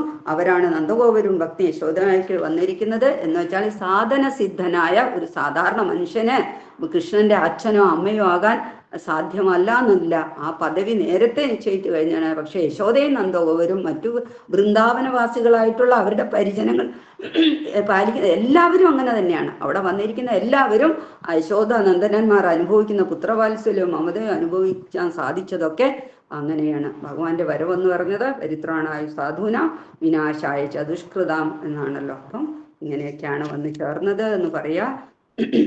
ആ ഇങ്ങനെ വൃന്ദാവനത്തിലെ ചരിതങ്ങളൊക്കെ. അപ്പൊ ഇതിനു മുൻപ് ദേവകി വസുധന്മാര് എന്തായിരുന്നു? പൂർവജന്മത്തിലെ സ്തുതവസും കൃഷ്ണിയുമായിരുന്നു. അവർക്ക് കൃഷ്ണിഗർഭൻ എന്ന് പറഞ്ഞ് ഭഗവാൻ ആദ്യത്തെ ജന്മം കൊടുത്തു. രണ്ടാമത്തെ കശ്യപനും അതിഥിയായിരുന്നു. അവർക്ക് ഉപേന്ദ്രൻ എന്ന് പറഞ്ഞിട്ട് വാമനനായിട്ട് മൂന്നാമത്തെ അതാണ് ദേവകി ദേവസുദേവന്മാരായിട്ട് വന്നിരിക്കുന്നു. അവർക്ക് ഭഗവാൻ കൃഷ്ണനായിട്ട് വന്ന് ജനിച്ചു. ഇങ്ങനെയാണ് പോകുന്നത്. അപ്പോൾ കൃഷ്ണന്റെ ഈ ബാലലീലകള് നന്ദഗോപരുടെയും യശോദയുടെയും ഭക്തിപൂർണമായ സ്നേഹം വർദ്ധിപ്പിച്ചെന്ന് മാത്രമല്ല, അവരുടെ സമ്പർക്കത്തിലുള്ള എല്ലാവരും ഭക്തിയുത സേവനത്തിൽ വളരാനും ഇടയായി. മറ്റൊരു വിധത്തിൽ പറഞ്ഞാൽ വൃന്ദാവനത്തിലെ ചരിതങ്ങൾ പിന്തുടരുന്ന പക്ഷം എല്ലാവരുടെയും ഭക്തിയുത സേവനം പരിപൂർണതയിലെത്തും എന്നാണ് പ്രഭുപാദ് പറഞ്ഞു നിർത്തുന്നത്. ശ്രദ്ധിച്ചല്ലോ. ഇവർക്ക് മാത്രമല്ല, മറ്റൊരു ഇതിലും വൃന്ദാവനത്തിലെ ചരിതങ്ങള്, ഭഗവാന്റെ വൃന്ദാവന ചരിതങ്ങൾ പിന്തുടരുന്ന പക്ഷം, അതായത് നമ്മളിങ്ങനെ കേൾക്കുക, മറ്റുള്ളവർക്ക് പറഞ്ഞു കൊടുക്കുക, അല്ലെ നമ്മൾ ജീവിതത്തിൽ ആ തത്വങ്ങൾ പകർത്തുക, ഇതൊക്കെ ചെയ്യുന്നതോടൊപ്പം ആ ഭക്തിയുത സേവനം പരിപൂർണതയിലെത്തുമെന്ന് ഭഗവാൻ തന്നെ ഇവിടെ പറഞ്ഞിരിക്കുന്നത്. അപ്പോൾ അങ്ങനെ എല്ലാവർക്കും കൃഷ്ണോ ബ്രഹ്മണ ആദേശം സത്യം കർത്തും ബ്രജേ വിഭോ സഹരാമോ വസം ശക്രേ തേഷാം പ്രീതിയും സ്വലീലയാ. ബ്രഹ്മദേവന്റെ വരത്തെ സത്യമാക്കി തീർക്കുവാനായിട്ട് പരമദിവ്യോത്ത പുരുഷനായ ശ്രീകൃഷ്ണൻ ബലരാമനോടൊപ്പം ബ്രജഭൂമിയായ വൃന്ദാവനത്തിൽ വസിച്ചു. വിവിധങ്ങളായ ബാലലീലകൾ പ്രകടിപ്പിച്ചുകൊണ്ട് അദ്ദേഹം നന്ദഗോപരുടെയും മറ്റു വൃന്ദാവനവാസികളുടെയും അതീന്ദ്രിയ ആനന്ദം വർദ്ധിപ്പിച്ചു. ഇന്ന് എവിടെയെങ്കിലുമൊക്കെ ഇരുന്നിട്ട് നമ്മളുടെ ഈ ഭൗതിക ലോകത്താണെങ്കിലും നമ്മുടെയൊക്കെ ആനന്ദം വർദ്ധിപ്പിച്ചു കൊണ്ടിരിക്കുന്നു. അങ്ങനെയുള്ള ഭഗവാന് സ്തുതി പറഞ്ഞുകൊണ്ട് എല്ലാ ഭക്തന്മാരെയും ശ്രവിച്ച എല്ലാ ഭക്തന്മാർക്കും ഇങ്ങനെ ഭഗവാനെ സ്നേഹിക്കാനും പ്രേമിക്കാനും ആ പ്രേമ പാരവശ്യ ഭക്തിയോടുകൂടി ഭക്തിയുത സേവനം ചെയ്യാനും സാധിക്കട്ടെ എന്ന് ഭഗവാന്റെ വാതാരവിന്ദങ്ങളിൽ തന്നെ പ്രാർത്ഥിച്ചുകൊണ്ട് ഗുരുക്കന്മാരെയും വന്ദിച്ചുകൊണ്ട് എല്ലാവർക്കും എൻ്റെ വിനീത പ്രണാമം. ഹരേ കൃഷ്ണ, ഹരിബോൽ. ഹരേ കൃഷ്ണ മാതാജി. സോറി, ഇന്ന് കുറച്ച് സമയം കൂടി പോയി. മാതാജി, ഭഗവാന്റെ കാര്യല്ലേ കേൾക്കാൻ നല്ല രസം. ഹരേ കൃഷ്ണ. ഹരേ കൃഷ്ണ. നല്ല ക്ലാസ് ആയിരുന്നു മാതാജി, നല്ല രസമുണ്ടായിരുന്നു. ഹരേ കൃഷ്ണ മാതാജി.